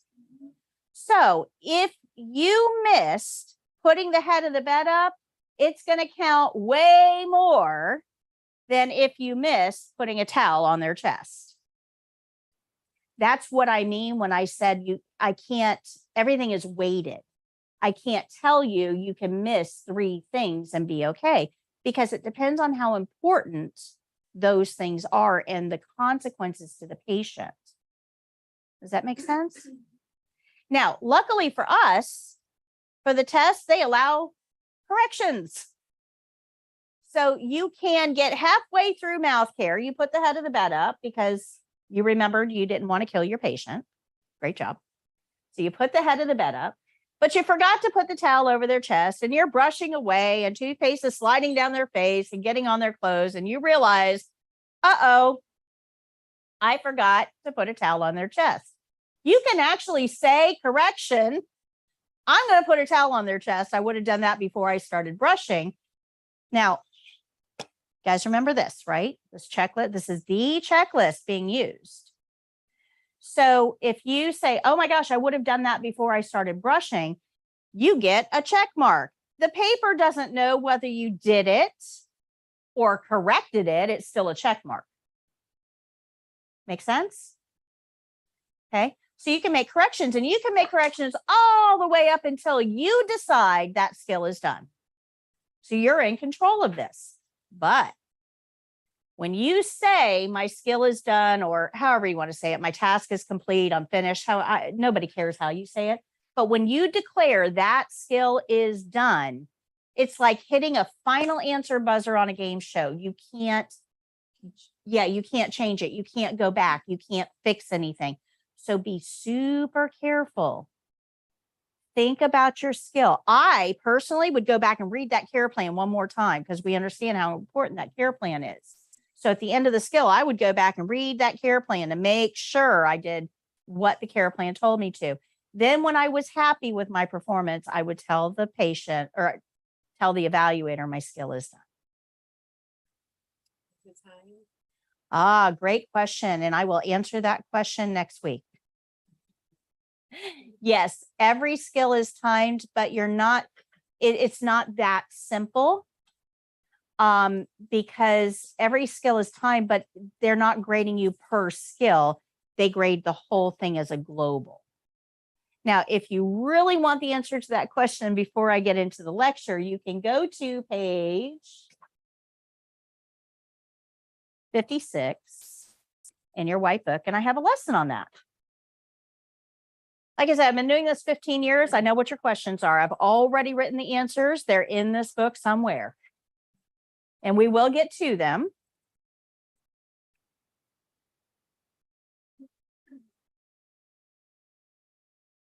So when you go into the testing center, when the evaluator takes the two of you into the testing center, they're going to show you around where everything is, how it's all set up, how everything works.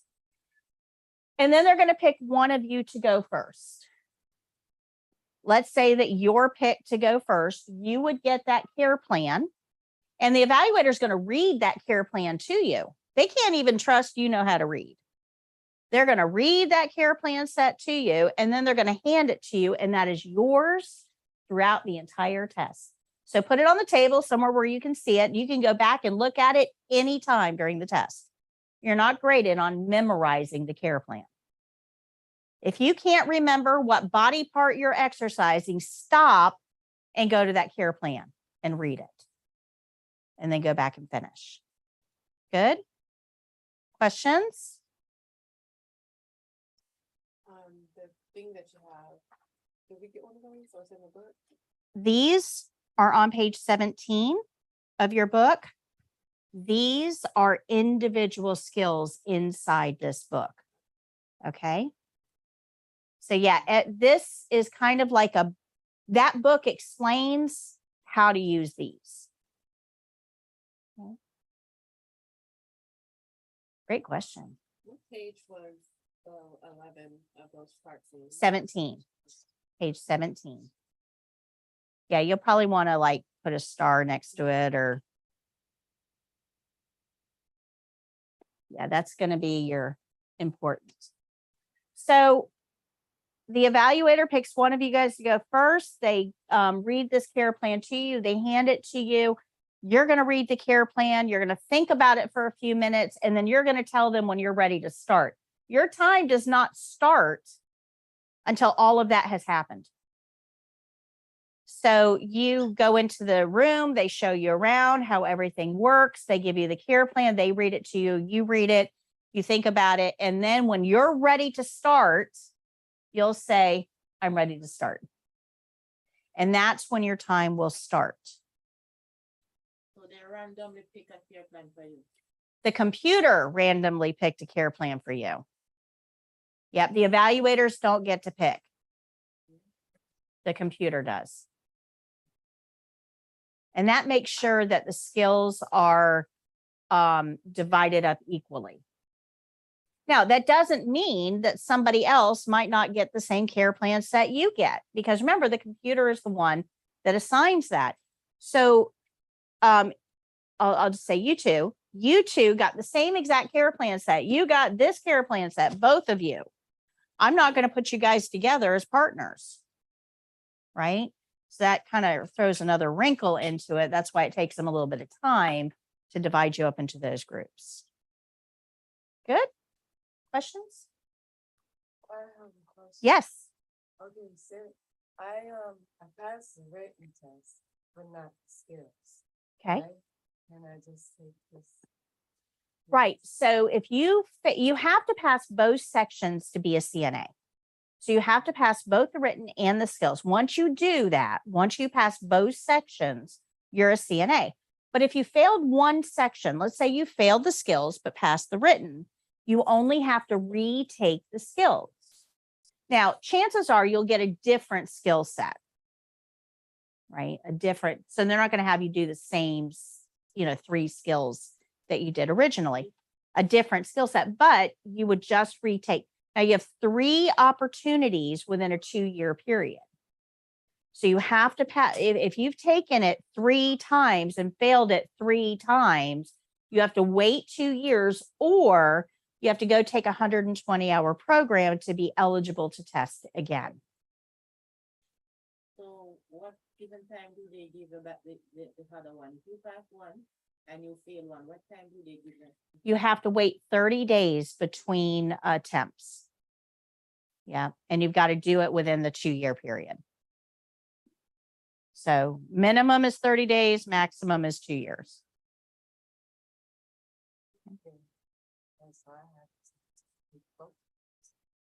So did you take it before? I did. Okay. But that was years ago, 9 years ago. I just passed the written and the skills part, I just missed one step, okay? And that was hand washing, of all things, hand washing. In between, I thought, okay, you just wash your hands in the beginning and when you're done.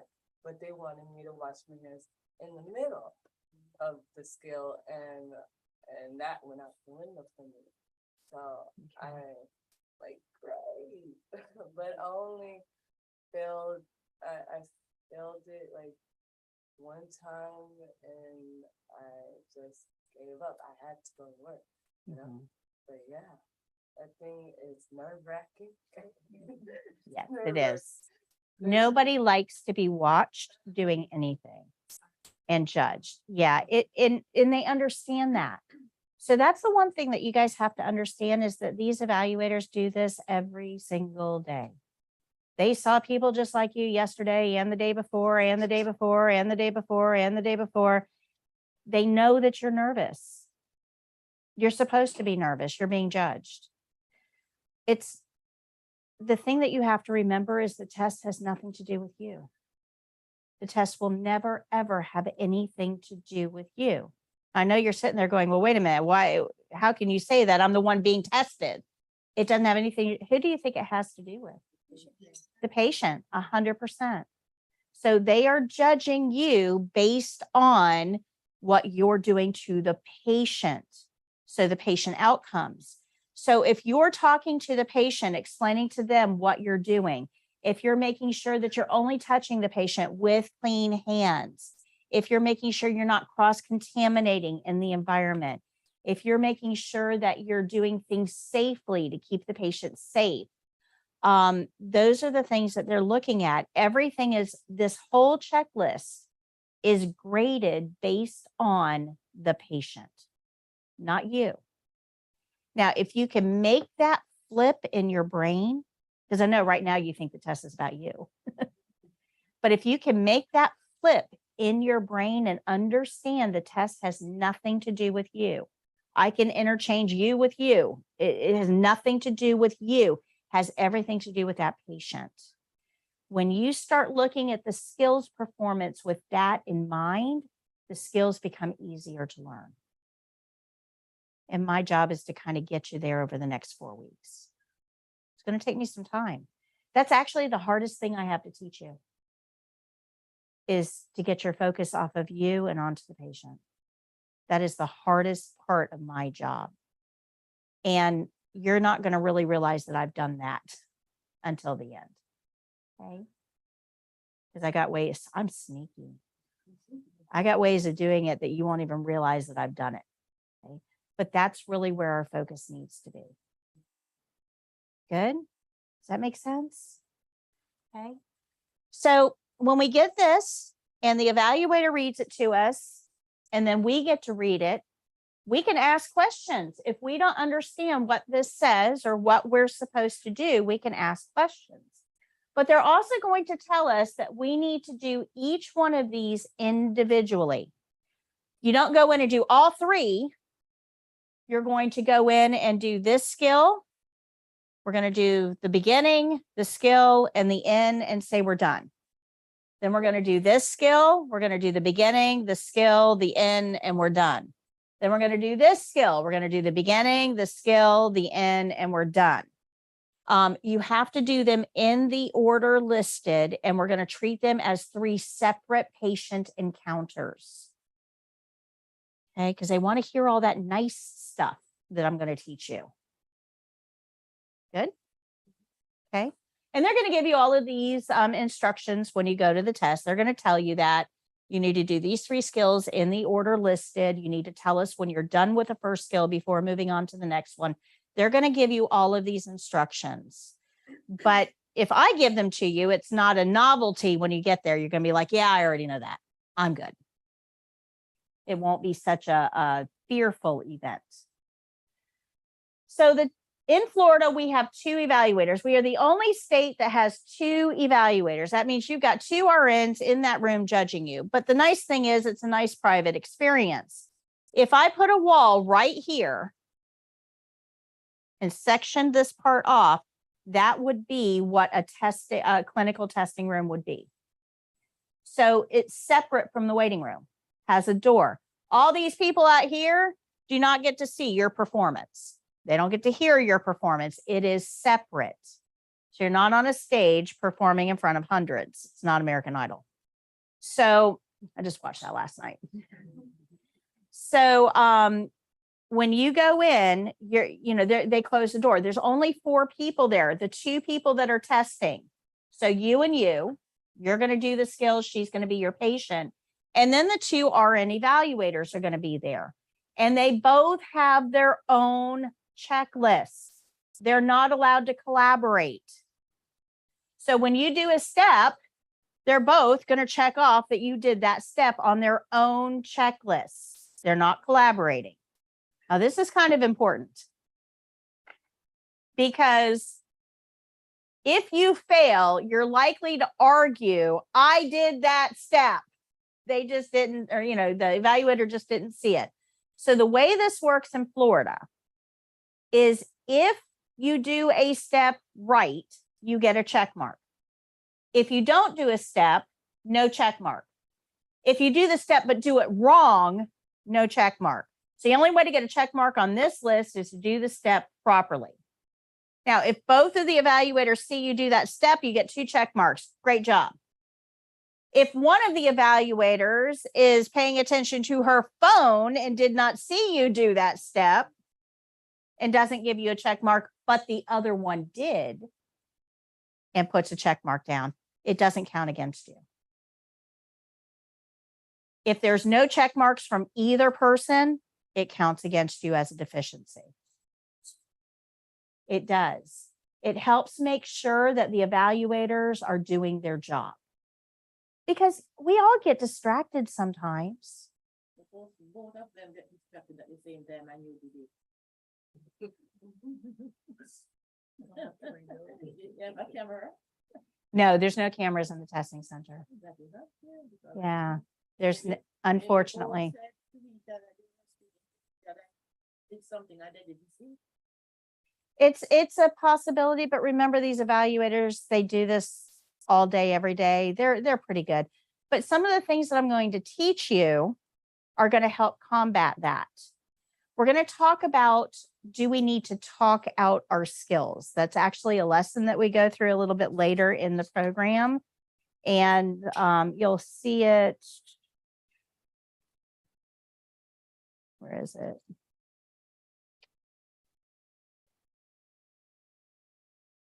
Oh, yeah, class 7, page 34. Do I have to talk it out? That talks about that too.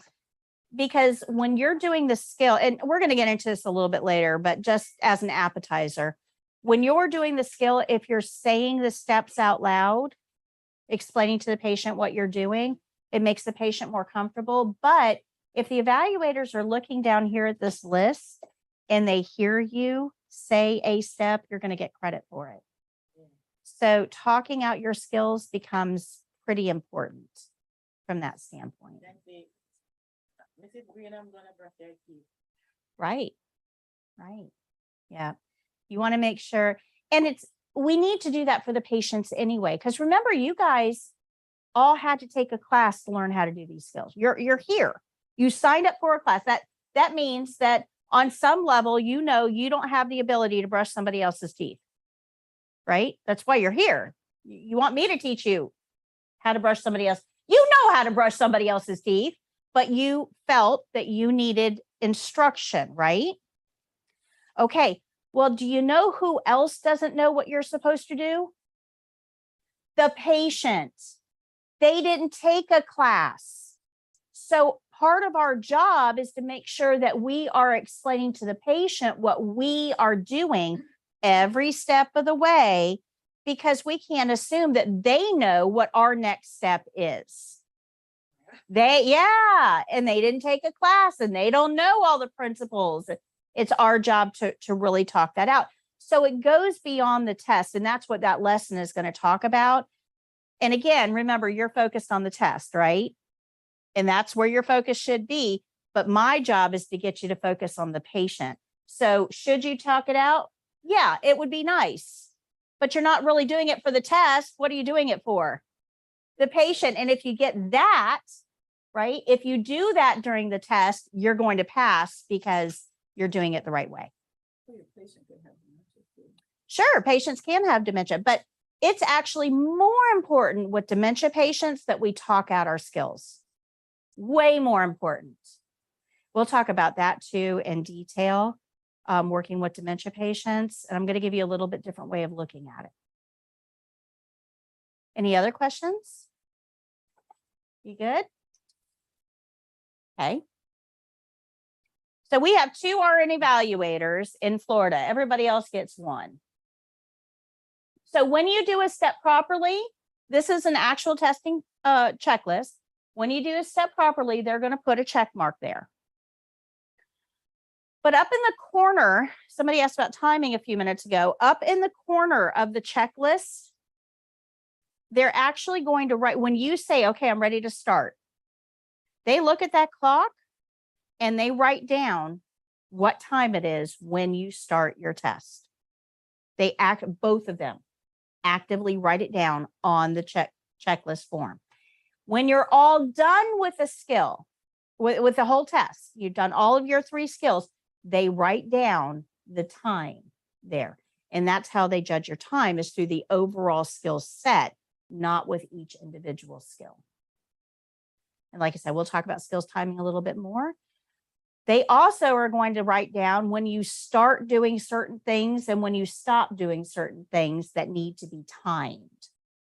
So that checklist has a whole lot more than just check marks. It has places for timing as well. It's very scientific. There's no such thing as close enough. It either is or it's not. Okay, good. Questions?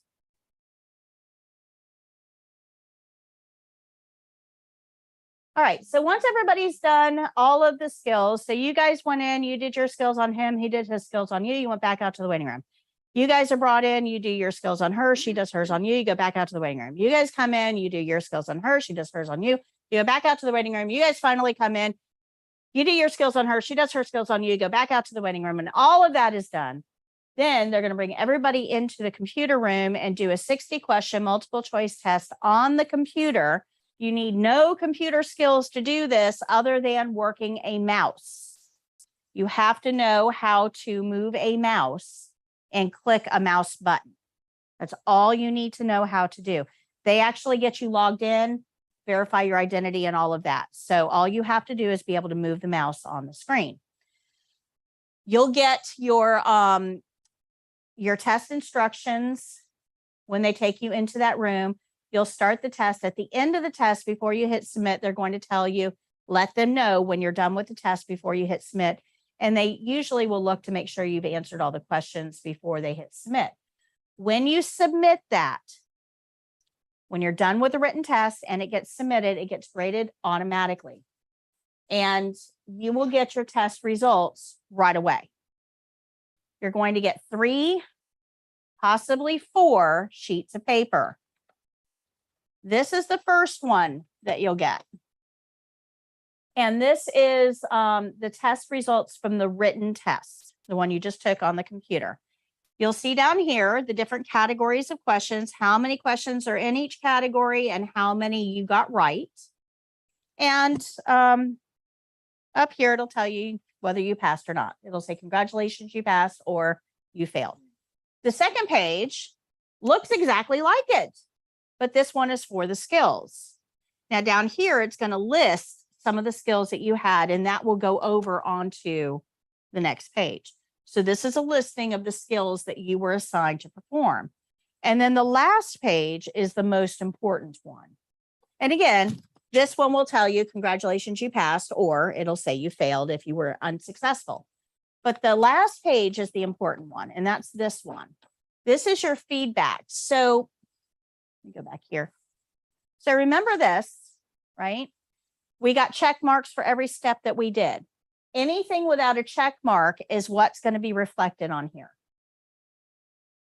These are all the steps that you did not do successfully. Now, if they're only listed once, they did not count against you. If they're listed twice, they did.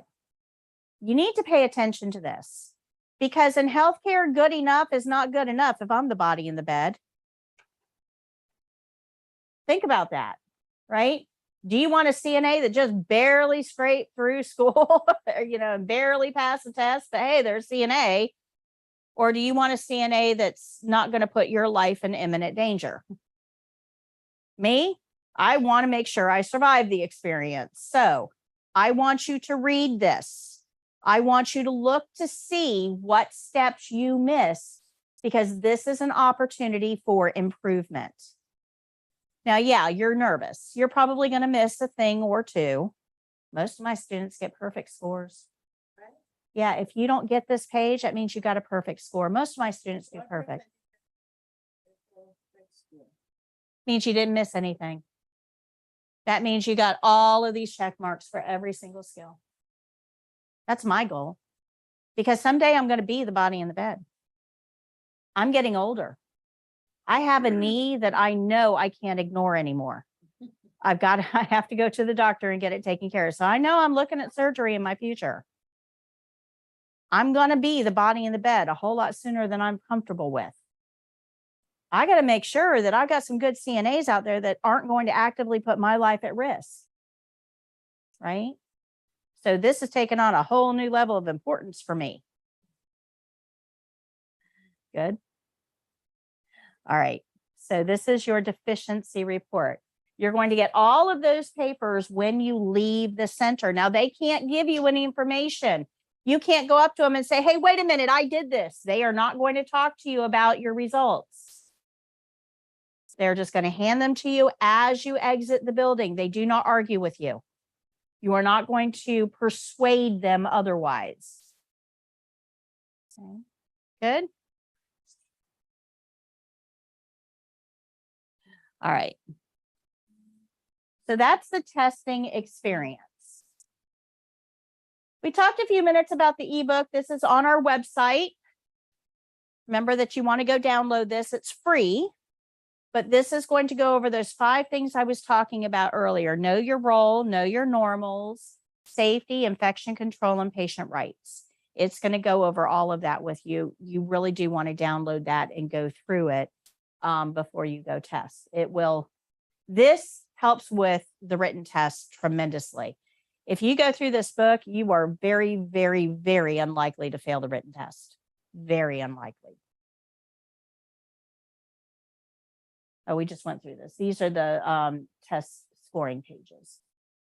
All right, so let's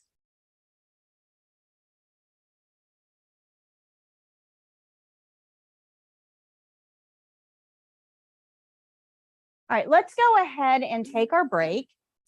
I'm running a little bit late, but let's go ahead and take our break. Come back at 10 after 11.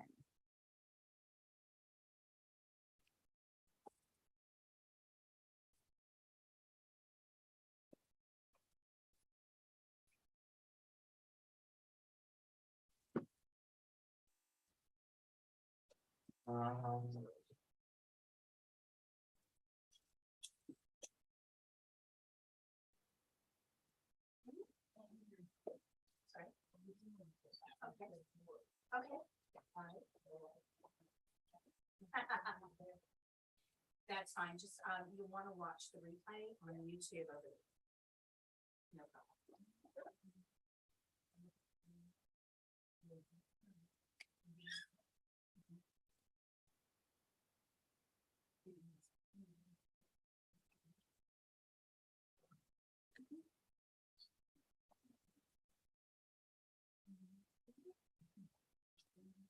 Right. Right.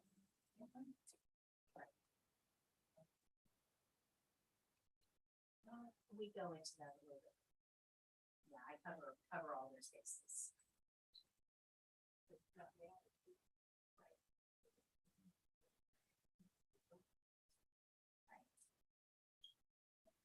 And the nurse that I don't want, the bad nurse, or the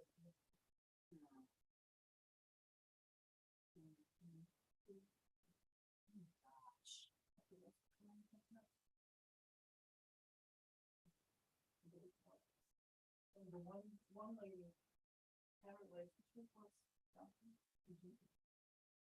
Also, and they would, we didn't lose them. We kind of, the doctor knew her well enough. They immediately became the next one. And we found it. Doing well. It's horrible.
Yes, you're on page 19. I have a question. Do you think this is going to be adequate enough if I go to Nevada? Or do you think they're gonna maybe take that class? So every state's a little bit different in reciprocity. And unfortunately, I don't know all 50 states off the top of my head. They don't have the same testing as we do. I looked it up online. No, it's not the same testing, but a lot of states will allow you, if you have an active certification in another state, they will grant you one in their state based on the fact that you have one elsewhere. So if you, in your white book, go to page 120, go to page 123. I think it's 123. Yeah. So those are all the states that are listed. The phone numbers are there for the Board of Nursing. So you would call the Board of Nursing, say, you know, I'm a Florida CNA. I'd like to be in Nevada CNA, Nevada, right? I'd like to be in Nevada CNA. What are the, you know, what is the reciprocity process? Most states are pretty good about granting you a certification based on the fact that you have one elsewhere. Some states have minimum stuff. So like you would have had to be a Florida CNA for a year and work as a CNA before you can transfer. Other states, they don't care. I don't know which one Nevada is. Yeah, when I looked it up online, the paperwork that you're supposed to fill out, it had, what school you went to and how many the hours, so it does ask. But the last time I went to that particular school was in the 1990s, so I don't think that will probably be sufficient enough. Yeah, for and them. this won't qualify because it's not a 120-hour program with clinicals. Right. Those are the really expensive ones. So it may not qualify based on education, but you may qualify based on certification. So there's a difference there. If you're currently certified, you know, that they should offer you reciprocity if they participate. It's confusing. I've looked. did a Well, lot that's of research because, online. and it's yeah, like, CNA standards are not the same. You know, nationally, every state handles CNAs a little bit different. In fact, there's one state that doesn't require a clinical skills test at all. It's just a written test. So every state handles this just a little bit differently, and that's why it's hard to transfer from state to state because the standards are different. Well, let me rephrase that. It's not hard to transfer. It's, the process is not straightforward because every state is different. That, Right. I didn't mean hard. My thought was if I get certified here and I go there, the worst that's going to happen is what they're gonna say, you need to go and take this class, basically. Right. Right. Right. Okay, so, I've been in a situation where I had to take care of 11 people, by myself, right? And there was a nurse, right? But I still had to like take care of people. Isn't it like, against the rules in a way to do that? Okay. Cause, you know, say if you were to like work in a nursing home and they didn't have extra, they didn't have another CNA, somebody to help you, like, wouldn't that be? Okay, so what you're talking about is staffing ratios. So your question is it legal for one CNA to work with 11 patients? And the answer to that is that staffing ratios are very fluid. There's no state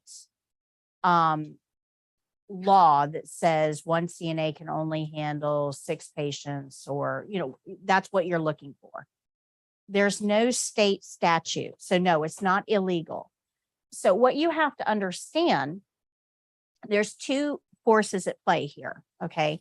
So the first thing is that patients have all different levels of ability. So if I give you 11 patients and I give her 11 patients, And her 11 patients are all able to get up by themselves, get dressed. She just has to remind them to go to meals, and she has to help a few of them to the bathroom, make sure their water cups are always full. Her 11 patients aren't so bad. She can handle 11. Your 11 patients don't get out of bed, or full care, have to be turned every 2 hours, cleaned every 2 hours, full feed. You both still have 11 patients, but is that fair? No. So when you're talking about numbers, you know, if we're talking about inanimate objects, you can fill 30 boxes an hour, right? It's inanimate objects, same thing every day. It's easy to put a number on it. But when you're talking about humans that have all different levels of ability, it's hard to define a specific number. Does that make sense? Now, what makes it even worse is that patients change. Her 11 patients might be fully capable of taking care of themselves, but today, one of them had a stroke, another one had a fall, and another one's being sent out for a heart attack. Now, her easy 11 patient shift is no longer an easy 11 patient shift, and there's no way she can deal with all 11 patients with all of that going on. So things change during the shift too. Does that make sense? Okay. So you can't, the state legislature can't say, okay, one CNA for every X amount of patients, period. Now they have staffing ratio guidelines, and that's done at an administrative level. That's not anything a CNA is worried about, but they look at the acuity, which is how sick every patient is. They look at the acuity, and they have a formula that works out how many staff members they need. And that's at an administrative level. That's not something you guys can affect. But you need to be aware that there is something that's trying to make sure that the patients will receive adequate care. Now, the second part of that equation, because remember I said there were two, right? The second part of that equation is that we're short-staffed. Right now, we're about 1 million CNA short. Not quite. About 700,000 nationwide. That's how many job openings there are right now for CNAs. We're short-staffed. How many in Florida? I don't know the amount in Florida, but we have the lion's share of openings because everybody comes to Florida to retire. Okay, yeah, there's lots of opportunities for you. So if we have that many openings, that tells you right away that there's not enough staff to take adequate care of the patients. Everybody is working short-staffed. So on a general good day, you might only have 8 patients at that facility, but because they don't have a third CNA today, now you've got 11. Does that make sense? Now, I just talked about this last Thursday. I do a live question and answer session on YouTube every Thursday, and we talk about issues like this. And one of the things that I was talking about on Thursday is if every CNA out there, every CNA that's working right now as a CNA out there, if they looked at their social circle and they found one person, just one person that would make a good CNA and encourage them and said, hey, you need to be a CNA. It's a great job. And got them into encourage them to get into school. Within 4 months, we could get out of this CNA shortage. 4 months. If every current, because we got over 1 million CNAs, if every current CNA would just recruit one person and then get them to go to work for, with you at your facility. That way you're no longer short-staffed and you're working with people you like. How fun is that? Right? But the problem is we have a CNA image problem. Because instead of CNAs going home and telling their friends and family, hey, I love what I do. We're short-staffed right now, and it's been a really, really hard week, but I love what I do. I just wish we had more staff so I could do it better. No, the CNAs go home and tell everybody how horrible their job is and who would want to go to work when the job is horrible, right? The job is only horrible because you don't have enough staff. If you had more staff, if we were fully staffed, the job would not be. And if you still think the job is horrible when you're fully staffed, you're in the wrong line of work, right? You shouldn't be a CNA. but we have an image problem. So my challenge to you is watch how you are portraying the industry. Because if you're out there telling everybody how horrible it is, nobody's going to want to join. And then how do we get those staffing ratios that make us able to take care of our patients? Does that make sense? So we really, really have to guard our image, right? Elevate the profession. Mhm. That's what happened in Jamaica where I'm from. I did look after the elderly a couple of years ago.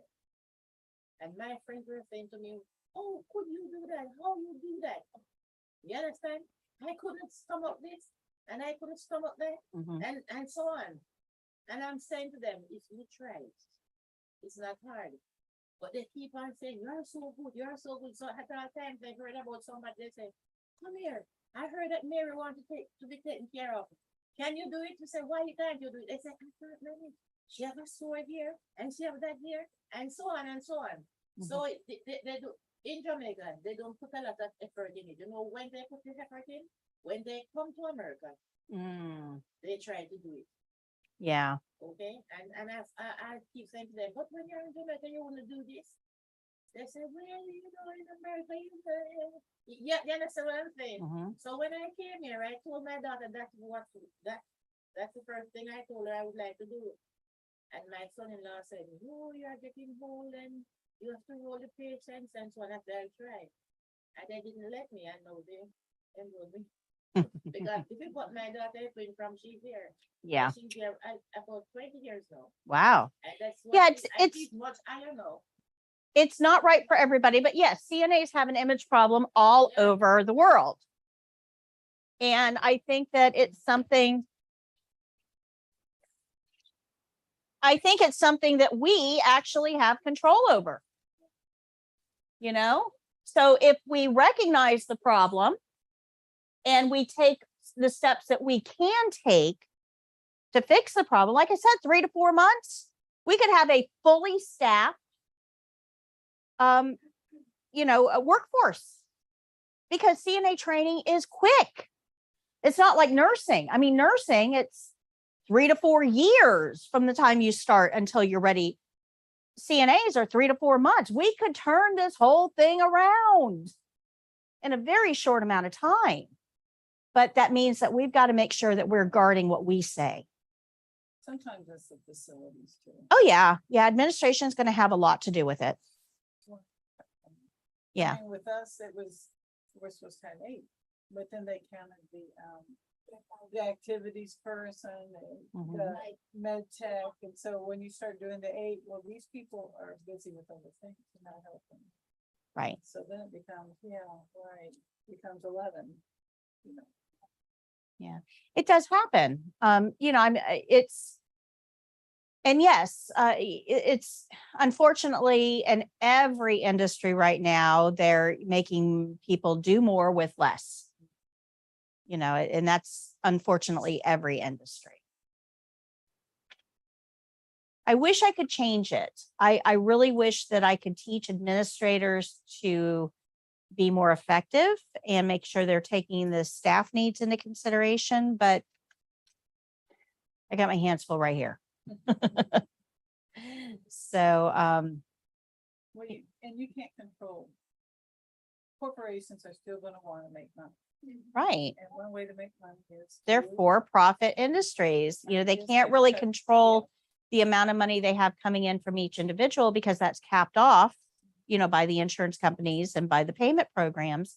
So the only way that they can really effectively have any impact on their bottom line is through staffing. Yeah. So staffing is often one of the first things that sees cuts. And like I said, that's another fight that I can't take on. But yeah, I do recognize that is an issue, definitely a problem. All right. So one of the things that we're going to learn are all of these principal pieces, and you see them on the back wall. But to understand their importance and how this works, we're going to do an activity together, and we're going to try to do this a little bit quickly. I've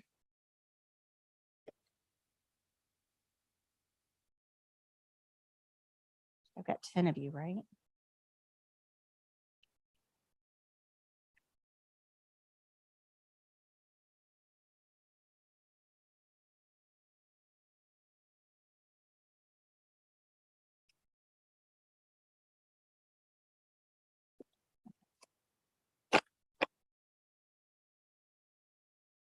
Okay, I'm going to come around and hand you, actually, I'm just going to pass these around. I'm going to pass this packet around. I want you to take one card and then pass it on to others, okay? So just take any card out of there, I don't care which one, and then pass that around.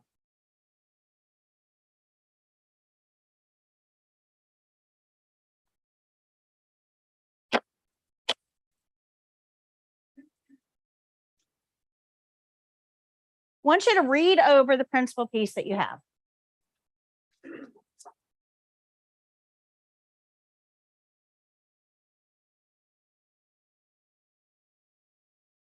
Kind of get familiar with it. And then, yeah, just pick one and I'll take the others. Yeah, just kind of get a little bit familiar with it. Now, I'm going to read off some checkpoints, and these are the testing checkpoints. Okay, I'm going to read off a checkpoint, and I want you to look at your banner in front of you and see if you have a checkpoint that might meet that, you know, have an action on your banner that might meet that checkpoint. Does that make sense? Okay. So the first one is, that's okay. Greet resident, address by name, and introduce self. Does anybody have something on their checklist or their banner that has something like identify patient, introduce yourself? Do you have that on yours? Introduce yourself? Yeah. So that's going to be covered under the opening. Okay. So this checkpoint is going to be covered under the opening, and we're going to learn the opening in a few minutes, but each step in the opening is going to be vitally important to get checkpoints. Okay. So provide explanations to resident about care before beginning and during care. So does anybody have anything that might say something like describe skill? Does anybody have describe skill? What about yours? Do you have describe skill? Okay, so that's again falling under the opening. Okay. So greet residents and address by name and introduce self are all on the opening.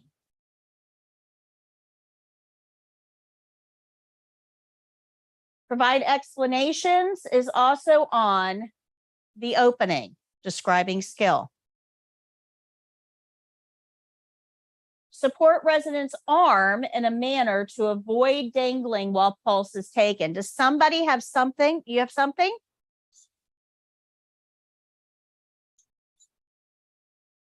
Okay, so this is going to be very skill specific instructions. So we want to make sure that arm is supported. So we're going to learn that as we learn that particular skill. So always support arm is part of pulse. Now remember, this is, we're being graded on this. These are the checklists. We're being graded on this. So what do you think is going to happen if we're not supporting the arm? No check mark. That's a deficiency. What do you think is going to happen if we forget to identify our patient? No check mark. That's a deficiency. If you get too many deficiencies, what happens to your score? You fail. We get to do it all over again. So let's keep going. So use fingers, not thumb to take pulse. Who might have something like that? That's right. It says do not use your thumb to take pulse. So I'm going to go over that with you. We're going to learn why we can't use our thumb.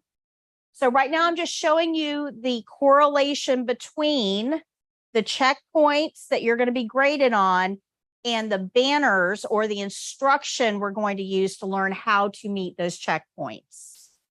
Okay. So it's important that you understand that everything that I'm teaching you is going to correspond to something that you're graded on. You guys see that? Okay, so keep going. Place fingers on wrist at radial pulse to measure pulse rate.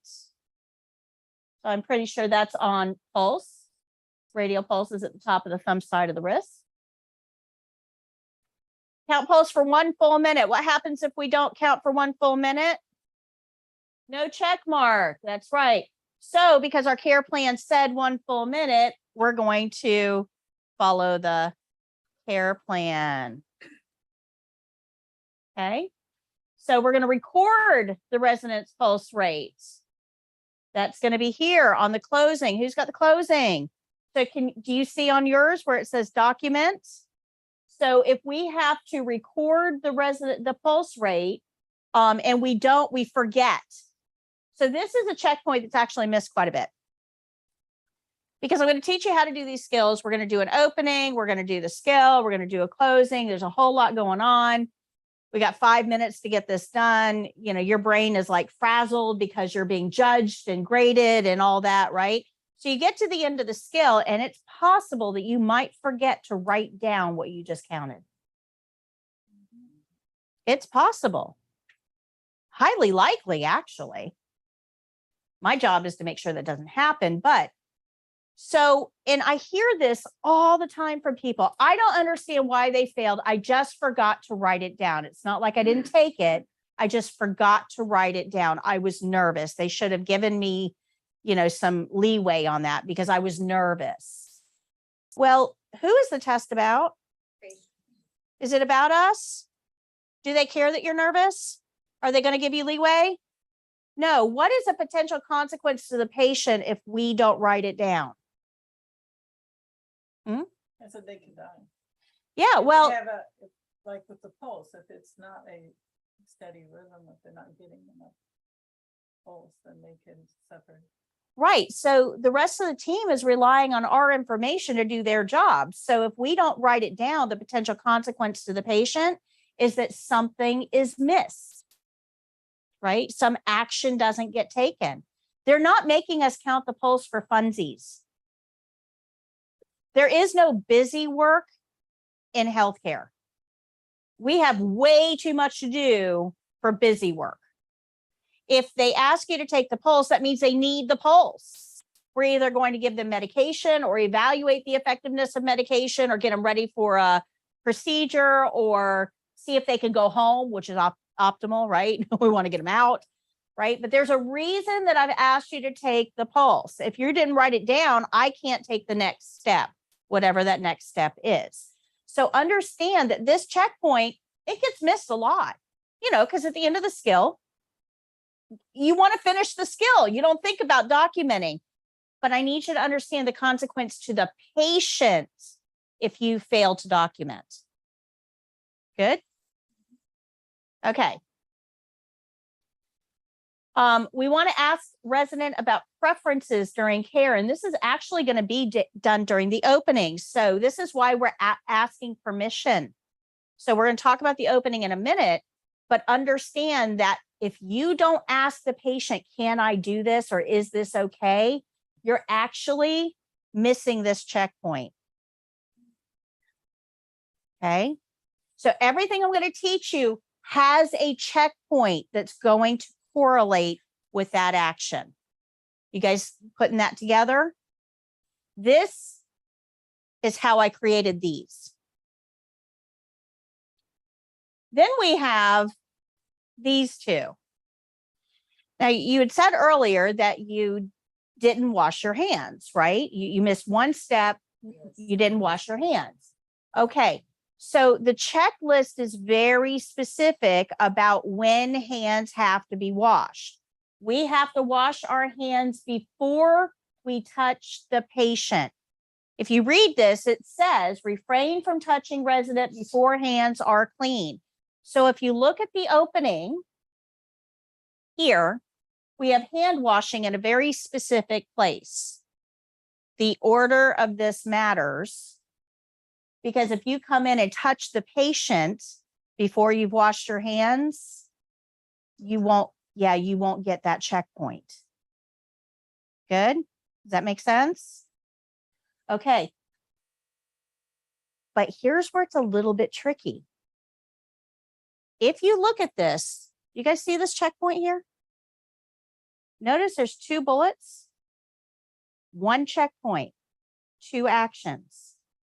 If you do this one, but don't do this one, are you going to get a check mark?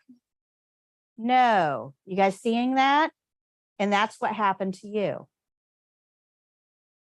Because these are always on the same checkpoint. Now, remember I said infection control is important, right? This is infection control. So we need to make sure that when we're doing the opening, we're washing our hands at the right time. I'm going to teach you the opening in a few minutes, but we have to know, going into it, we need to understand that the order of this matters, and it matters big. So when it says that skill with clean hands, is that basically it tells you to wash your hands again without saying wash your hands again? Okay, so it does say, yep, the last one says in skill with clean hands. So let's look at that. So this is actually, this is actually on yours, right? So let's look at number 8. It says wash hands. Well, that is at the end of the skill. We're going to wash hands. And then it says, and do not return to patient. Now, that's important. So let's say, we've got a lot of things to do here. Look at how many steps we have to do at the end of the skill. Oh my gosh, that's a whole lot of stuff to do, right? Well, if we do all of that, and then if we do some of that and then go wash our hands, and then we walk back over and open the curtain, or we give the patient their call light, what's the purpose of washing our hands? Yeah. So all around this patient and on the patient are patient cooties. You guys remember cooties from 2nd grade? Right? They're still here. You got older, they are still here. We still have cooties. So when you're working with this patient, you're all cootied up, man. You've got the patient's cooties all over your hands. At the end of the skill, you want to go get rid of those cooties before you go to another patient. So you go wash your hands. Well, if you come back over and hand the call light, what do you have on your hands now? Cooties. That is correct. So the reason it says wash hands and do not return to the patient is because if you go back to that patient, you got to rewash again. You now have cooties and you did not end skill with clean hands. So when you say I'm done or I'm finished, or that, remember, like hitting the button, final answer. When you say I'm done, you better make sure you have clean hands and you haven't touched anything. Now, the problem is that some skills require documentation. And this is one of them. So because I have to document, that means I've got to use a pen. Now, this pen has been in my pocket. It's been at the nurse's station. It's walked in and out of patient rooms with me. I'm going to carry this home with me at the end of the day. It's going to go on my kitchen counter when I get home and clean out my pockets, right? But we can't really consider the pen clean because it goes into all those environments. But we want to make sure that we don't make it overly dirty because it goes home with us. So when do you think you should touch your pen? Before you wash your hands or after you wash your hands? What do you guys think? If I'm going to take this home with me at the end of the day, do I want to have clean hands when I'm touching it or dirty ones? Wash your hands before you back. Right. So I want to wash my hands, pull this pen out of my pocket with my clean hands and document. But wait a minute. What does this say? So what do I need to do again after I document? Wash your hands again. Make sense? Good. That's right. For documentation skills, we're going to wash our hands at the beginning of the skill, do our skill, wash our hands again, document, and then wash our hands again, because this line says we have to end skill with clean hands. So even though some of these steps you might be thinking, oh my gosh, it makes no sense. I just washed my hands. Why do I have to wash them again? That makes no sense. It's because this checklist says end skill with clean hands. This is what I use to create this. Now, the good news is that every single skill starts the same way. It doesn't matter what the skill is. Every single skill ends the same way. It doesn't matter what the skill is. Steps are the same. Same with all of the other principles.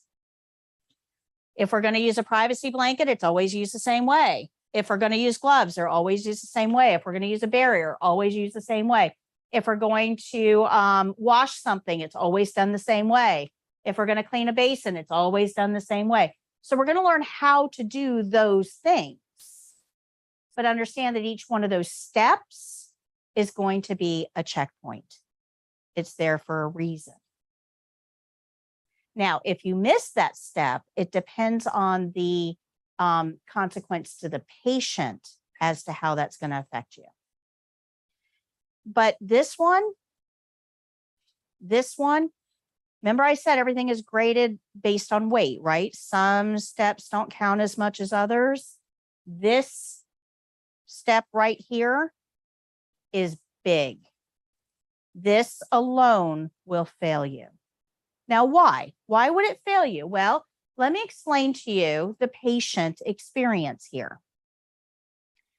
So let's say that we've got this person in we'll pick on a hospital right now, okay? So this person is in a hospital bed. You with me? Now, I don't know about you, but I've never once called up a hospital and said, hey, I need a little vacation. I'd like to book a room. Right? If you go into the ER, you have something wrong with you, you go into the ER, their goal is to get you out, not upstairs, out. You have to work really, really, really hard and be really, really, really sick to get a bed at a hospital. Everybody aware of that? Okay, so that means that the sickest people in our community are all under one roof. These are not well people. They are the sickest, because if you're not sick enough, we send you home. Sickest people in our community, all under one roof. Now, even worse, their immune systems are currently fighting something off, whatever's there trying to kill them. The reason that they're here, their immune systems are busy. And it's okay, because even though all the sickest people are in the same place, they're not going room to room. They're not playing bridge. They're not, going to the opera together, right? They're pretty much staying in their beds where they belong. But do you know who is going room to room? Us. That is correct. So it's very, very easy for me to take whatever this person has over to that person whose immune system is currently occupied. Guys, this is a super dangerous environment for patients. Incredibly dangerous. Because everybody there has something different, and all of those things are trying to spread the love. And they do it through us. So that's why these steps are critically important. At the beginning of the skill, we're going to wash our hands so that anything we may have touched, we're not going to transfer to that patient. And then at the end of the skill, we're going to wash our hands to wash that person's cooties off before we leave that area. But in between patient 1 and patient 2, we're probably going to touch other stuff like doorknobs or cell phones or cookies at the nurse's station. I mean, you're going to touch stuff. So that means when you go in to do skill on somebody else, we're going to start by washing our hands to get them clean for that patient. And then when we're done providing care, we'll wash our hands again to get those cooties off before we go somewhere else. Does that make sense? And if we're going to document and wash our hands again because we have to meet this checkpoint. Good? Good? All right.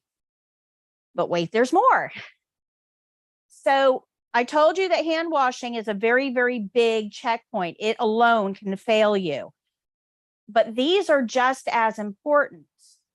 We're going to ask resident about comfort during care and before care is completed. This is actually part of the closing.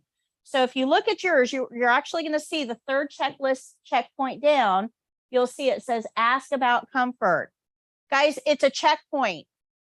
So at the end of the skill, you actually have to say, are you comfortable? They need to hear the word. Ask resident about comfort. It doesn't say ask them if they want the TV. It doesn't say ask them if they want a snack. It doesn't say ask them if they're cold or hot. What does it say? Yeah, ask about comfort. They need to hear the word. If they don't hear the word, you didn't ask about comfort. Now, the problem here is that comfort is twofold. There's physical comfort, but there's also emotional comfort. And in a clinical setting, we tend to forget about that part of our job because we're so focused on the physical part. Emotional comfort is just as important. So I want to talk to you about the patient experience for just a minute. So everything I'm going to talk to you about, as I always take notes for you, is on page 13. So let's talk about the patient experience here.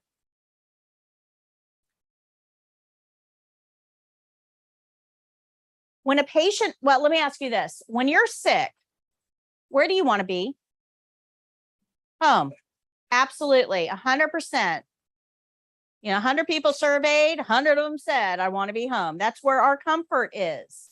Yeah, park me on the couch with Netflix and some orange juice and leave me alone. Give me what I want and go away. I don't want to be bothered, right? What is our mood like when we're sick? Yeah, grumpy, grouchy. Give me what I want, leave me alone, right? We tend to be a little bit grouchy. So we want to be home. We're a little bit grumpy or grouchy, and we're probably a little bit self-absorbed. Now, it's okay because this is the one time you're allowed to be self-absorbed. You're sick. Now, remember I said that you can't just check into a hospital, right? You can't just check in. You have to prove you're sick enough to be there. So when these patients are at the hospital, are they home? No. Where do they want to be? Home. Okay, so they're not in their comfort place. They're grouchy because they're sick. They're also absolutely aware that they are sick enough to be here and not be home. So now they're thinking, oh my gosh, am I dying? What is this? What kind of impact is this going to have on me? Am I going to be able to work after this? How is this going to impact my day-to-day life? Am I still going to be able to put on my own shoes and socks when this is over? Who's feeding my cat? What's my significant other doing while I'm here, right? We have a lot of stuff on our brain, so we're probably a little bit distracted and self-absorbed. Make sense? Right? They're not just patients. They're not just lumps of flesh in a bed. These are people with real problems. And we have to understand those problems in order to be able to communicate effectively. So our patient is grumpy, grouchy, not at home where they want to be, and a bit self-absorbed. Every patient in the hospital is dying. Just ask them, they'll tell you. Right? So that means they're going to need a little bit of extra reassurance from us that they're not really, in fact, dying. And that means that we have to address their emotional comfort as well as their physical. So this is an important consideration. It's something that isn't talked about a lot, but it needs to be. So one of the ways that we're going to do this for the test, this is one of the few times that I'm going to tell you that we're doing something for the test that we're not doing in real life. Okay. This is very, very few, but this is one of those. You are going to ask the patient, would you like a magazine? Because that shows that we're concerned about their emotional comfort. They need some sort of distraction from what's going on in their brain. But guys, in a clinical setting, we're not passing magazines person to person. That's an infection control nightmare that I just don't want to even deal with, right? But for the test, we're going to offer it because what we're trying to tell the evaluators is we understand that comfort goes beyond physical. Does that make sense? So we're going to ask them about comfort. Remember, they need to hear that word. And we're going to offer them a magazine, which will help with that emotional comfort, that need for distraction. Any questions on that? Everybody good with that? Then you're gonna give me anything else? For the test, there's no, Matt, we're just going to offer. They're going to say no. Yeah, we're just going to offer. But yes, we do want to ask, and I'm going to get to that in a minute about anything else. Yeah, hold on. Hold on. I'm going to get there. All right. The other thing that we need to understand about patients in a hospital is that, okay, when you're sick, you need rest, right? We all know that. We all know that. You tend to get tired because your body's fighting something off.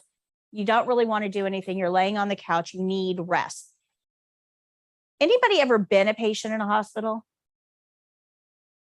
It is the worst place in the universe to try to get rest.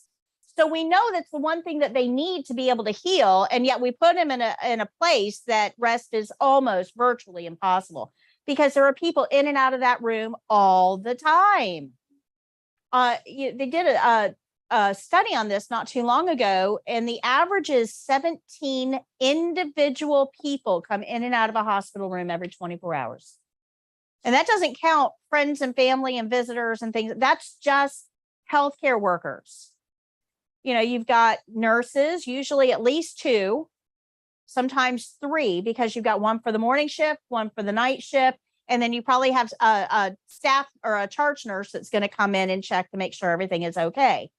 You have CNAs, you have phlebotomists, you have EKG techs, you've got transporters, you've got billing clerks, you've got volunteers that are bringing in newspapers, you have dietary personnel, which are dropping off dietary trays and picking them up and getting the menu for the next day. I mean, there are tons of people in and out of that room at all hours of the day and night, because for some reason we think waking somebody up at 3 a.m. to jab a needle in their arm is good idea, right? So can you imagine what kind of a mood that's going to put your patient in when they're already sick and tired and want to be home and self-absorbed and being worry warts? Now interrupt their sleep. Talk about grumpy bears. That's what you're going to end up with. And we need to understand that that is the norm for our patients. If you expect your patients to be all sunshine and roses and smiling and sweet and wonderful, you are in the wrong line of work. Go to work at Disney. Because you're not going to get that in a clinical setting. Your patients are undergoing very real problems that are taking all of their time and attention. If you've got a nice patient, that is a good day, but don't count on it. Now, one of the things that absolutely has infuriated me in my career are CNAs that get mean to patients and then say, well, they started it. Okay, we're going to have a talk about this because clearly you do not understand the patient experience here. And we'll have a talk about that once, twice, and then I'm not talking anymore. We need to understand that our experience here is not the same as the patient's. We are not the same. They have real problems that we are there to help manage, not contribute to. Does that make sense? Everybody good with that? Real important that you understand that. Now, the real problem is now you've got these grumpy patients, they're all stuck in bed. We are going in and out of these patients' rooms, and it's a very, very real likelihood that we're going to give Aunt Mabel something she did not come in with. In fact, 1 out of every 25 people in the hospital contract a disease they did not come in with. Now, just to put that in terms you understand, let's say that we're going to ride a roller coaster and there's 25 seats on the roller coaster. And I tell you guys, just go pick a seat. One of them is going to fail and somebody's going to go tumbling out as the roller coaster is moving, but it's only 1 out of 25. Go ahead, pick your seat. How many of you guys are actually getting on that roller coaster? Yeah, that 1 in 25 takes on a whole new meaning when it's you. You wouldn't ride the roller coaster. The risk is not worth it. We've got to do better for our patients. So hand washing is not just a checkpoint on a checklist that doesn't matter if you skip it. It matters. It matters to your patients. It matters to their families. And it matters to the nurses that are legally responsible for what you're doing. It matters. So when we're learning these checkpoints, it's not just a remote exercise that doesn't mean anything. Each one of these steps means the world to your patients. Does that make sense? All right, so while we're on the subject real quick, we're going to come back to this in just 1 second, but I do want to talk to you really quickly about, go to, where are you? Where are you? Oh, I don't know, delegation. Page 8.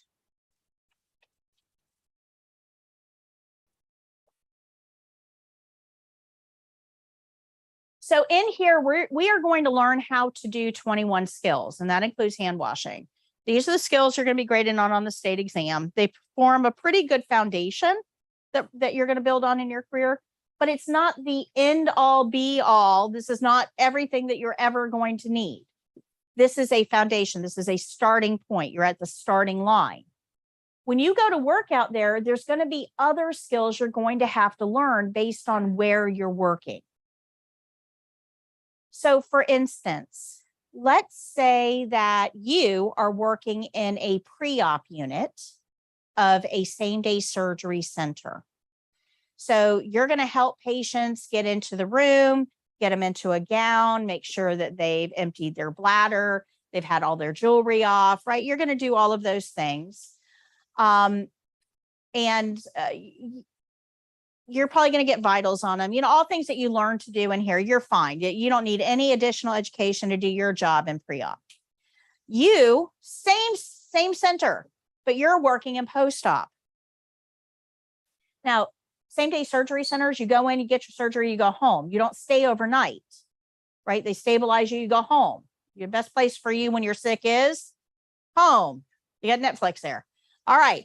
So you're working in post-op. So you have a different set of skills. You still have to do vitals, just like she does, but your patient's probably got a catheter during surgery. So I'm going to train you on how to remove the catheter before they go home. And as long as it's a routine task on a stable patient, you can be trained to do that. Now, you don't need to know how to remove catheters. Your patients don't come in with them. That would be a specific additional skill based on where you're working. You guys are all going to work in a million different places in your career.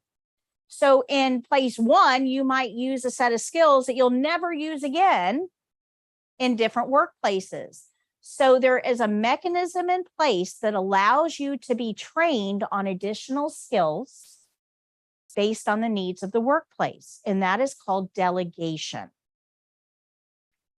Now, delegation does not mean telling you to go watch a YouTube video and good luck.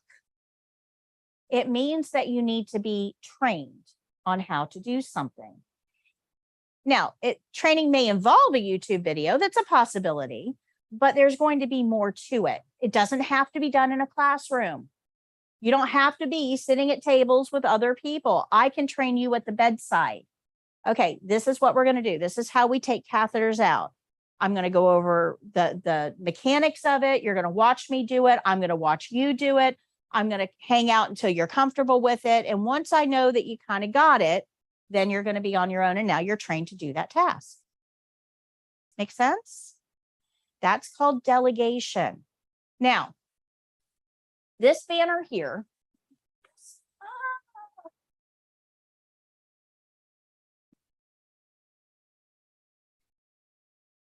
you actually have this banner on the back of your ID badges. You turn your ID badge over and it's on the lower, or I'm sorry, right in the middle. If I have it here, I have it on every banner and it's on the back of your ID badge. How important do you think this is? Yeah, this is like critically important, guys. So we've already learned this part. CNAs follow the care plan, the whole care plan, and nothing but the care plan. We're learning now how important these principles on the back wall are to tell us how to do our job. Remember, the principles reflect the checkpoints, right? We've learned that we report all observations and that it's always about the patient. So now we're going to get to this wall. CNAs do normal, and that has to do with delegation. CNAs are responsible for doing routine tasks on stable patients according to the care plan. So you can be trained to take out a catheter as long as it's a routine task, requires no judgment, on a stable patient, and the care plan tells you to. You can't walk into a room, even though he's been trained on how to take catheters out. He can't walk into a room and decide that the catheter needs to come out. It has to be on a care plan. Verbal or written, doesn't matter, but he has to be delegated that task. Does that make sense? So when you're asking yourselves, can I learn to do that? Is that in my scope of practice? Your answer is always, is it a routine task on a stable patient reflected in the care plan? And have I been trained? If the answer to that is yes, you can do the task. Doesn't matter how complex it is. Complex doesn't enter into it. Is it a routine task on a stable patient? Was I instructed to do it according to the care plan? And have I been trained to do it? If the answer is yes, you can do that task.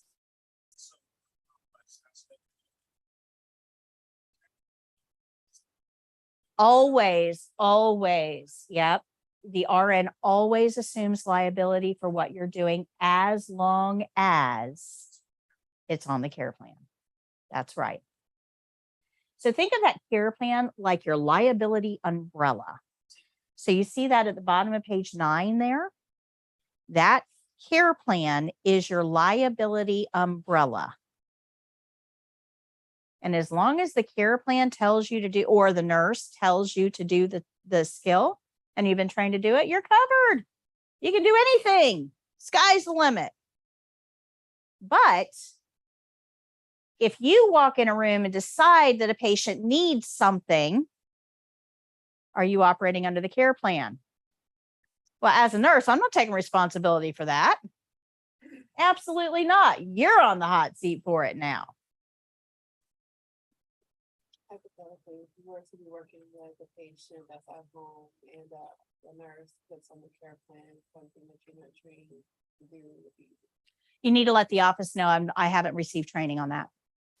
where do you go? A lot of times they'll just send the nurse out to training. Remember, training doesn't have to be in a classroom. It doesn't have to be in a formal setting. It can be done at the bedside.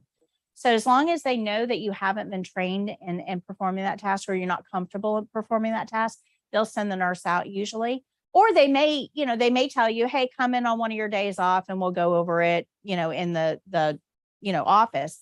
That's a possibility if they don't have a lot of nurses available to go to the site. It case by case situation. But yeah, you can be trained in the office. They can come out and train you at the bedside. But them saying, oh yeah, just look it up on YouTube, it's fine. That's not training. That is not training. Now, there's a reason I keep harping on that. I won't tell you why, but there's a reason I keep harping on that.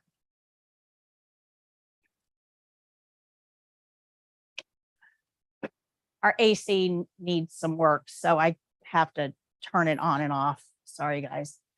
All right. So we learned about asking about comfort. That is checkpoint on the closing. It is something that's actively graded. So they need to hear that word. Are you comfortable? And we're also going to offer a magazine as well for that emotional comfort. Now, again, remember checkpoint 9 we looked at? It had 2 little bullet points. This one has 3. Beware, because if you miss one of these, just one, you've missed the entire checkpoint. Do you guys see that?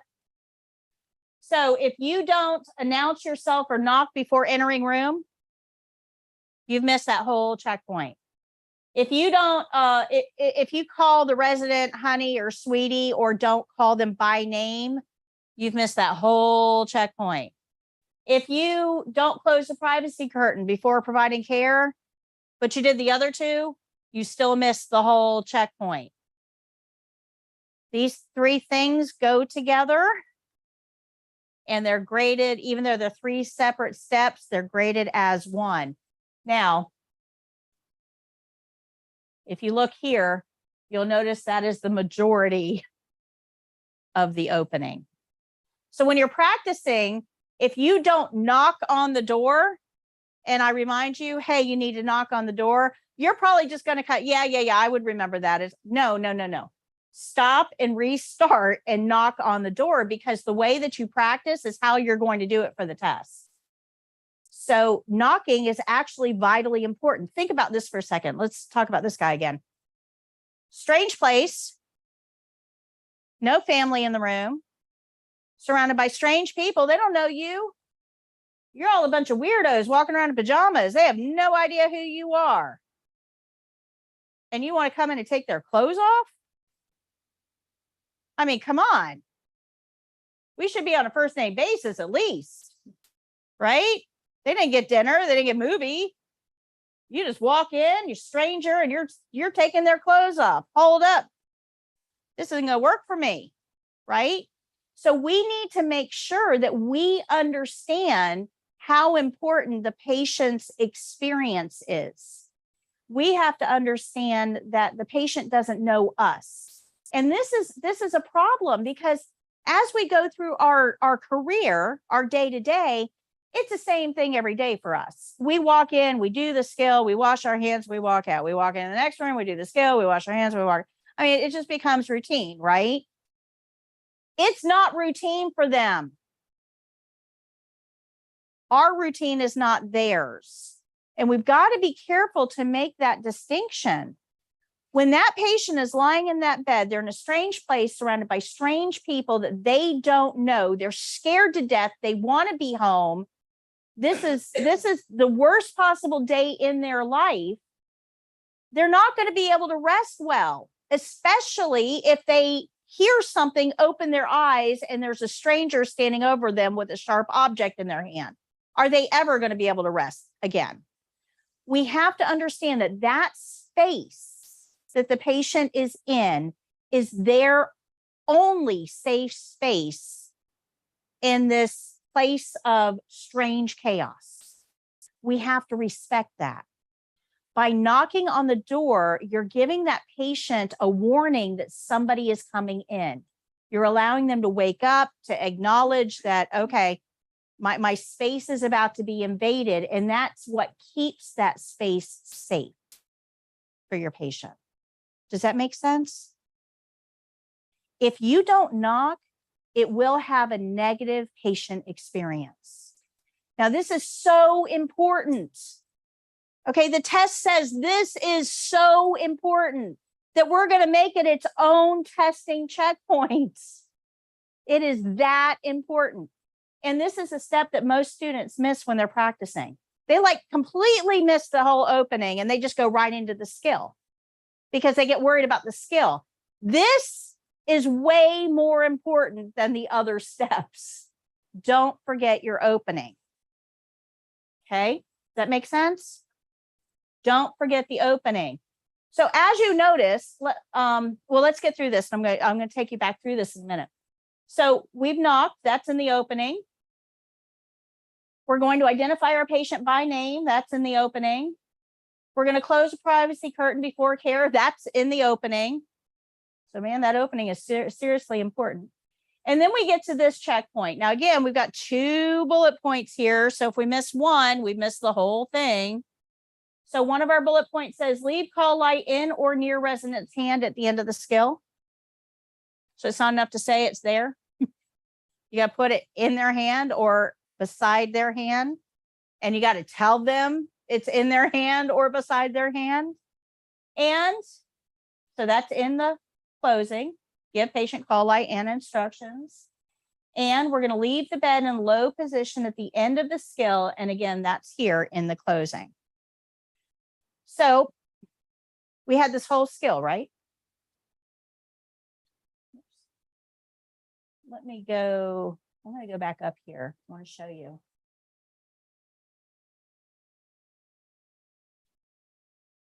Because this is really cool when you look at it.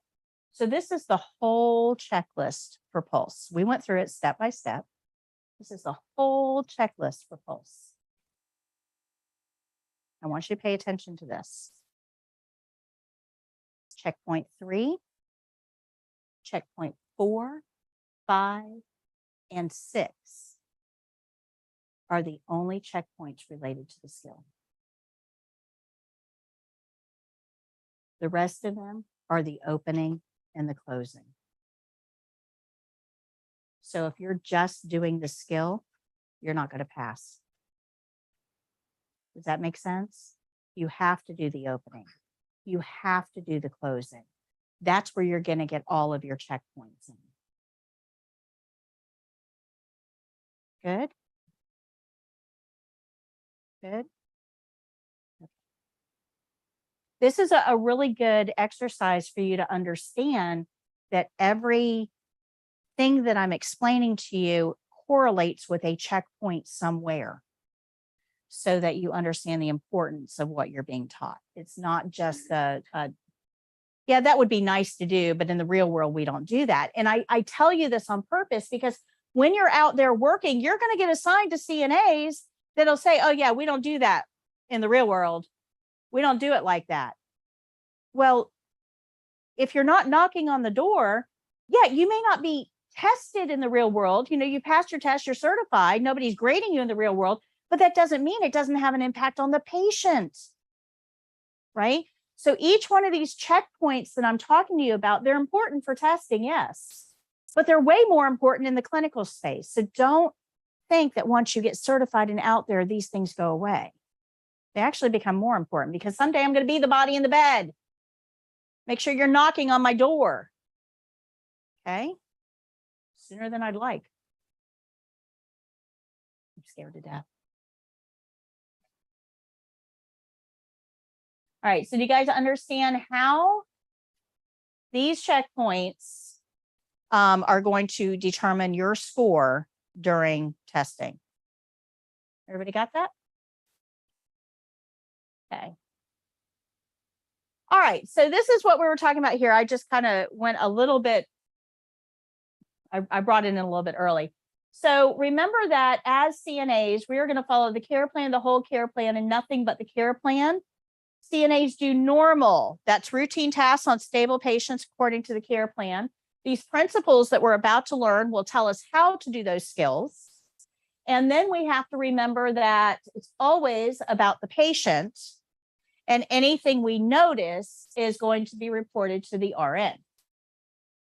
This right here, these 5 things keep you in your scope of practice.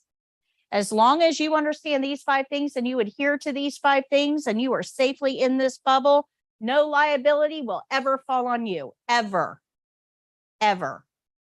That's a safe place to be. You ignore one of those things and your patient's going to suffer.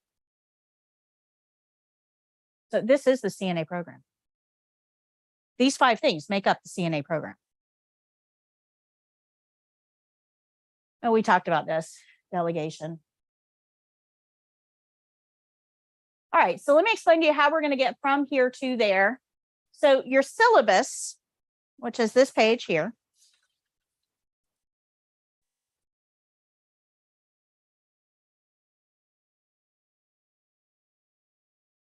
The first column of the syllabus tells you what we're going to do in class, each class period. So today we learned about skill rules, right? We follow the care plan, the whole care plan, and nothing but the care plan. All right, we're going to learn the opening and the closing in detail in just a moment. I just went over the overview with you, but I'm going to actually teach you the opening and closing in a minute. We'll learn hand washing in just a few moments. And I'm going to talk to you about indirect care, but these are things that we're going to do in class on that particular day. So if you look at Wednesday, you'll see that we're going to learn how to remove our gloves. We're going to learn mouth care, dressing a resident with a weak arm, and pulse. That's what's on tap for Wednesday. Now, if you cannot come to class for any reason, it's not mandatory. It's test prep. I'm giving you the information you need. You can come or not. But if you're not going to come, I would definitely make it a practice to watch the replay of class so that you get that information. But the second column are lessons related to what I'm going to talk about when I teach you those skills. So we actually talked about the CNA exam. You guys remember that? On page 6. We talked about delegation. We went over the testing care plans, and we talked about how we're going to use these puzzle pieces to get the checkpoints when we're testing. So the second column are lessons in your book related to what we're learning in class. The third column is homework. Dreaded homework. Nobody likes it. I get it. I don't like it either, but it still has to be done. Those blue books that are in front of you, you're going to take those home and leave them there.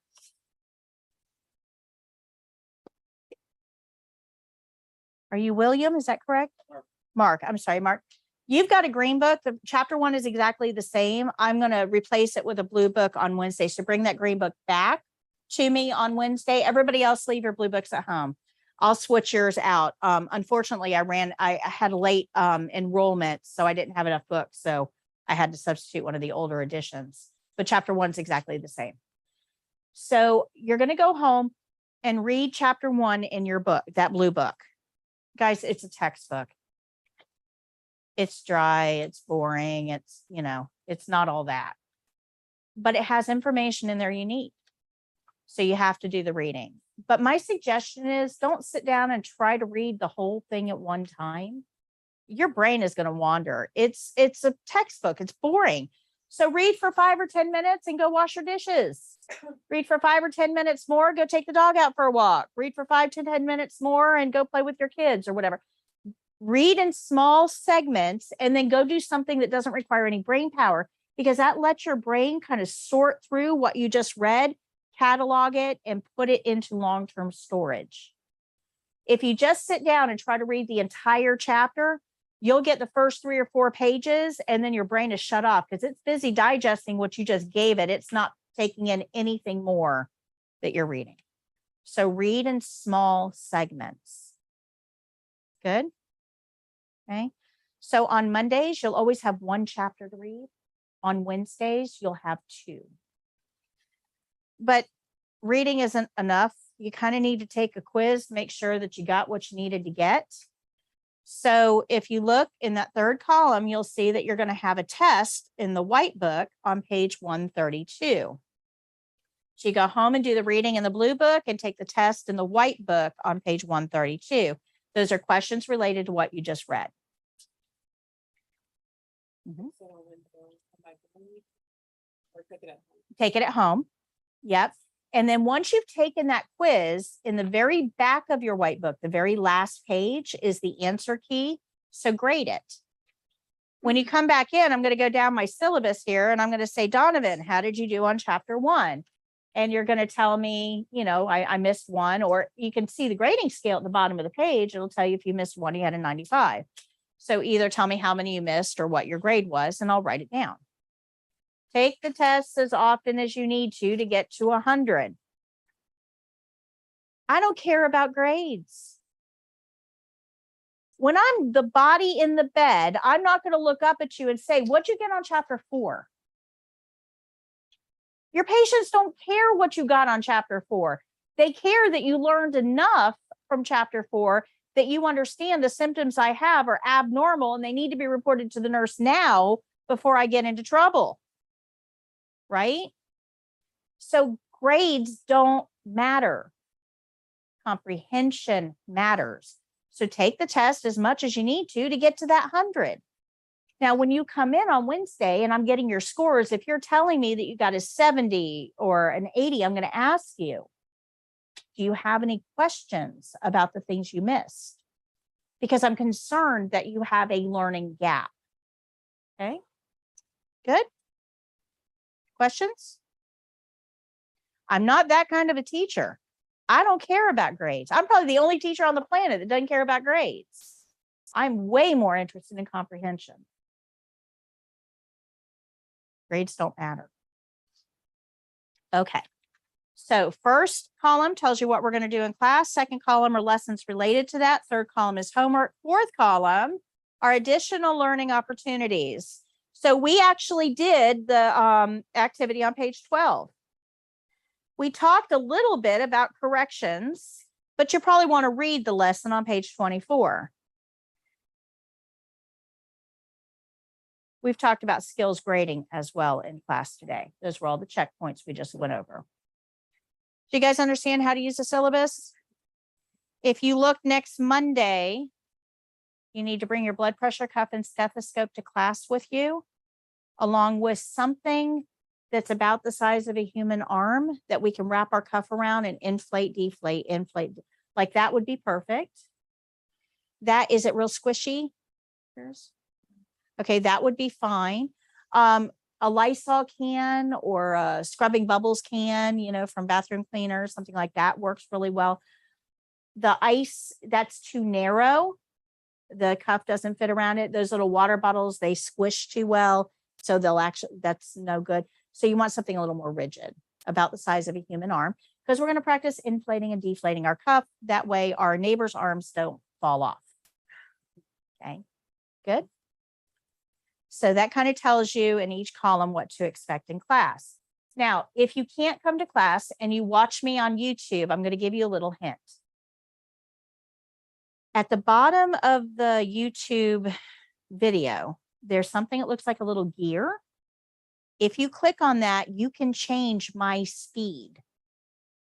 So you can actually make me, you can slow me down. Or if you're just reviewing it, you know, to kind of try to remember what I said, speed me up. You can take this 4-hour class and take it into 2 hours and just kind of listen to it while you're driving somewhere. And it'll remind you of everything. Because I know I'm giving you a lot of information, aren't I? Yeah, it's the playback speed. Yeah, you can speed me up. Absolutely. Or slow me down if you need to. But you've got the control to be able to do that.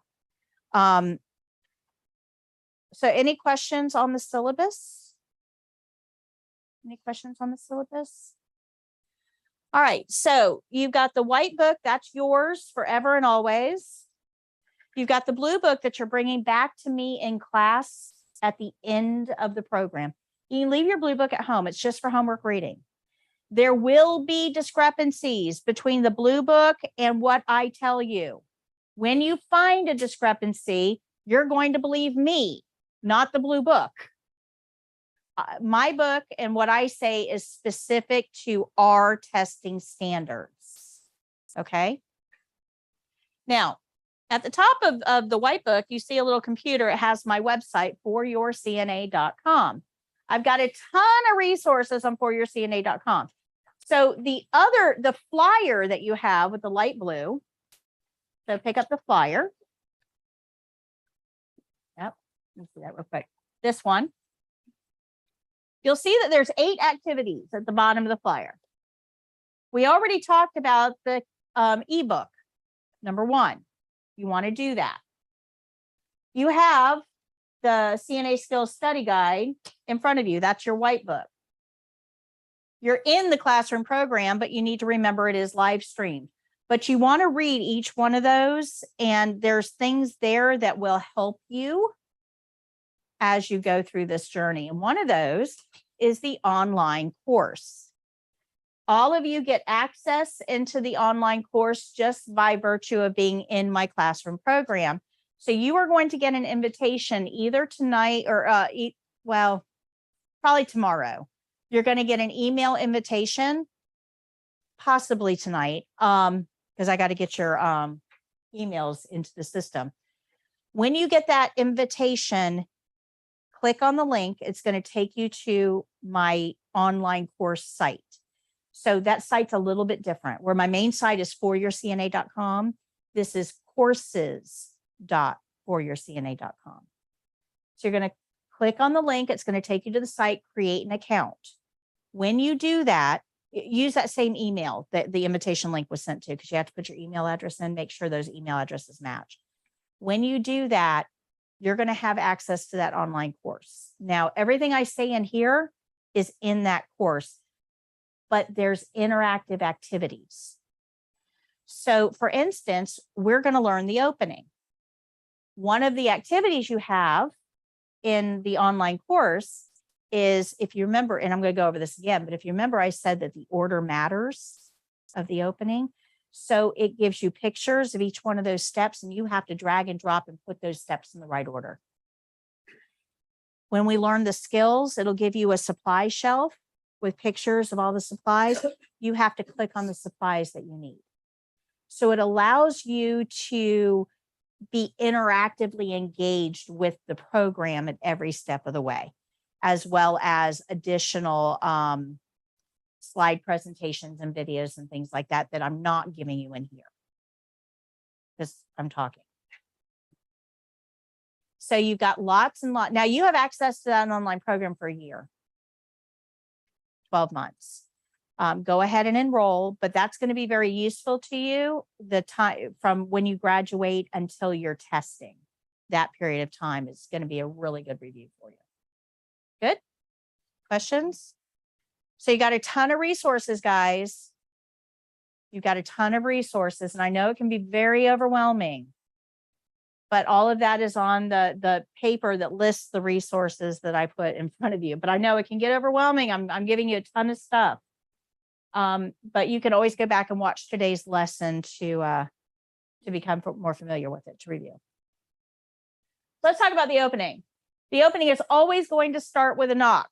Knock, knock, knock. Your opening is going to sound like this. Hi, Miss Jones. My name is Patty. I'm your CNA today, and I'm here to whatever, insert name of skill here. Is that okay? I'm going to close your curtain, go wash my hands, and get my supplies. Your opening will always sound like that. Doesn't matter what skill you're doing, your opening will always sound exactly like that. It never changes, ever. Hi, Miss Jones. My name is whatever your name is. I'm your CNA today. You have to introduce yourself by both name and title. I can't just walk into somebody's room and say, hey, I'm Patty. Okay.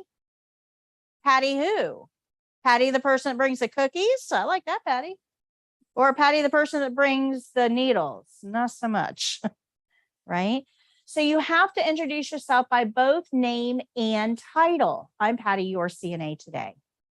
And then you're going to tell them what you're there to do. Now, you can put this in any word you want to put it in. You can say, I'm here to get your pulse. You can say, I'm here to take your vital signs. You can say, I'm here to do hand care. I mean, you can say any way. Nobody's grading you on how you introduce the skill to the patient, but they are grading you that you are introducing the skill to the patient. Now, for the test, you're probably going to be nervous. Understandable. You probably won't even remember your own name during the test. It is funny. Like I said, we're #1 CNA training resource on YouTube, right? Almost every person that takes the test has watched my videos. So the evaluators, and I'm friends with a couple of the evaluators, they laugh routinely because people will go in because you're nervous and they'll go, hi, Miss Jones, my name is Patty and I'm your CNA today, right? So almost everybody out there is testing thinks their name is Patty. So remember to change it to yours.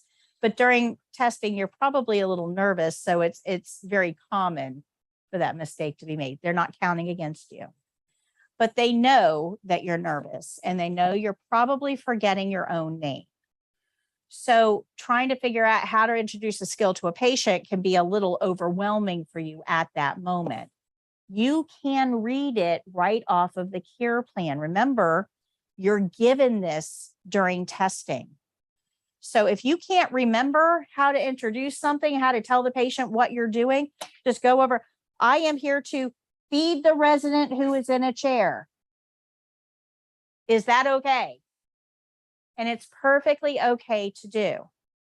I'd prefer you be a little more conversational with the patient, but it's okay. Then you're going to ask the most important question in healthcare. Is that okay? Patients have the right to refuse any skill at any time for any reason. Any reason. You never have the right to force any patient to get any care done. I know people will disagree with me on that, but I'm telling you, as a legal standpoint, CNAs do not have the legal right to force anybody to do anything. 1 minute, if they said no, Who are you supposed to report that to? nurse. The nurse. There's already a plan in place for that. And the nurse needs to figure out the best course of action here.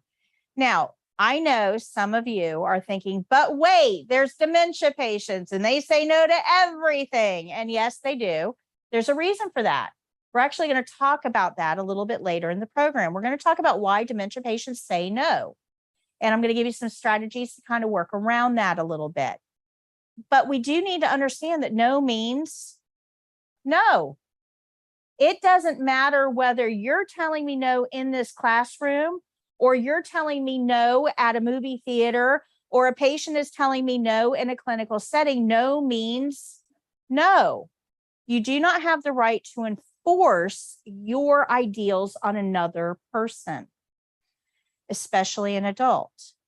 Now, this is a little tricky when we get to children because children have no legal rights on their own, and dementia patients because they can't always work in their own best interest. But as a general principle, I need you to understand that no means no. Okay.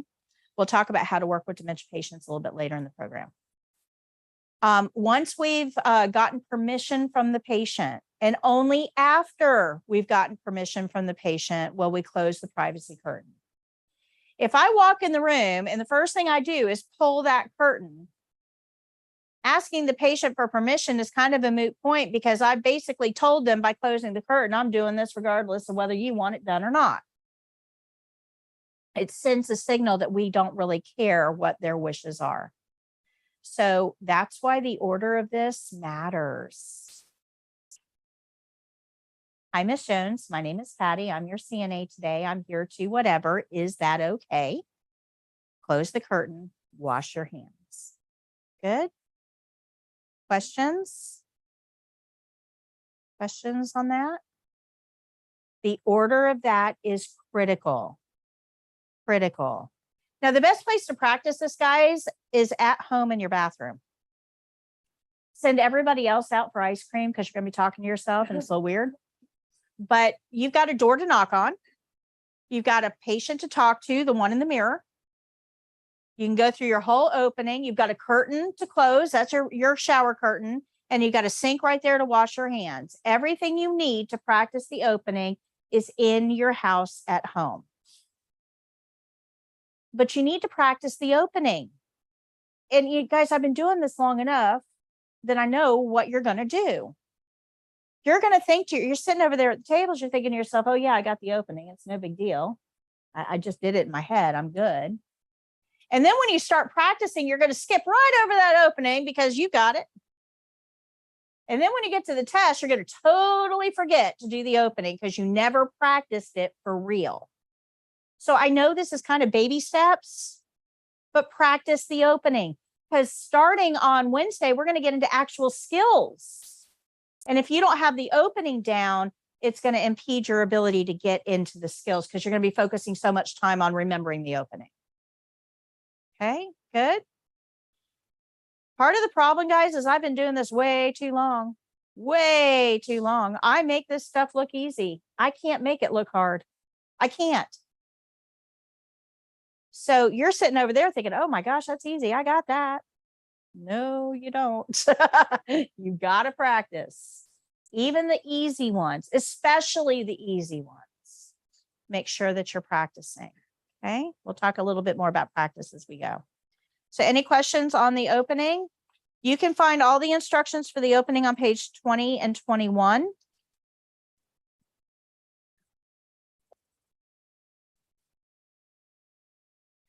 And the gray box on page 21 at the end of the lesson has some opportunities for you to find the missing part of the opening. And some of these are a little bit tricky. They're kind of hard. You have to read them a couple times. But if you do that, if you do that exercise, it will help you remember all of the steps. So it is a good, helpful exercise. So let's talk about the closing now. Let's go to page 22.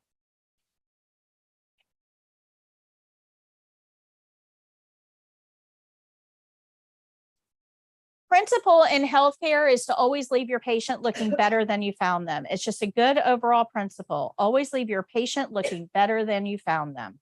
That might mean straightening the sheet or picking up trash off the floor or, you know, making sure that the tray table is close to, I don't care what it is, leave your patient looking better than you found them. If everybody did that, man, healthcare would be an awesome place to work. Leave your patient looking better than you found them. But there's 6 main C's to the closing. And this is kind of taking a couple of those checkpoints and squishing them together a little bit. But there's 6 main C's to the closing. The first 4, the order doesn't matter. So remember, our opening order was critical. We have to do all of the opening in the right order. The closing, it's a little bit more generalized, right? So the first 4 C's of the closing, order doesn't matter. Comfort, curtain, call light, clean. So we've learned we have to ask about comfort, and it's not just physical comfort. And remember, they need to hear that word, but it's also emotional comfort. So we're going to offer that magazine. So comfort, curtain. We want to open the privacy curtain. Don't leave your patient isolated. When the privacy curtain is closed all the time, it isolates the patient. Remember, they're worry warts. They all think they're dying. And that can lead to depression, decreased appetite, isolation. So we don't like to leave the privacy curtain closed unless there's a need for it. Good. Comfort curtain, call light. Remember, the call light needs to be in or near their hand at the end of the skill. And we want to tell them how to use it. Just press the red button if you need me. And clean environment. So you want to look around to make sure that the sheets don't need to be straightened up, or there's nothing on the table, or, you know, you want the environment clean. Once you've done those 4 things, and it doesn't matter what order you do them in. You want to open the curtain first? Go for it. You want to give them a call light first? No problem. You want to ask about comfort first so you don't forget? Knock yourself out. But those 4 things have to be addressed before you go clean your hands. Once you cleaned your hands, you don't want to return back to that patient to do any of those things. So you got to get them out of the way before you clean your hands. Now, if for some reason you're over there cleaning your hands and you realize, uh-oh, I forgot to give them the call light, it's fine. Go give them the call light, but what do you have to do again? Wash your hands, right? Because remember, end skill with clean hands. Good. Questions?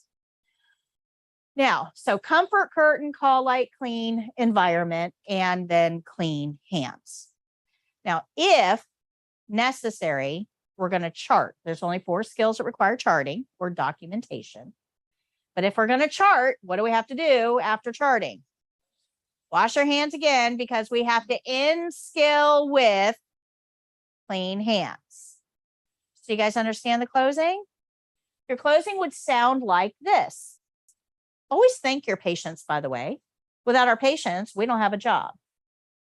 They're our reason for being. So we're going to thank the patients. Thank you very much, Miss Jones. Is there anything else I can get for you while I'm here? Would you like a magazine before I go? Are you comfortable? I'm going to open your curtain. Here's your call light. If you need anything else, just let me know.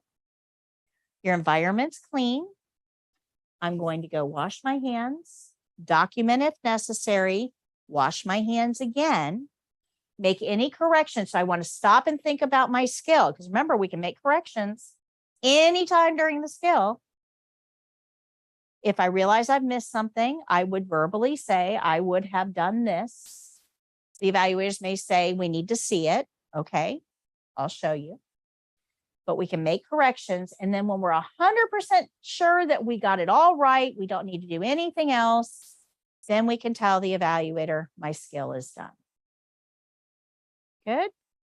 That's the closing. You notice the closing is like this. Like a lot of steps. Half of every skill is on that banner. Half of all checklists are on that banner. That's how important it is.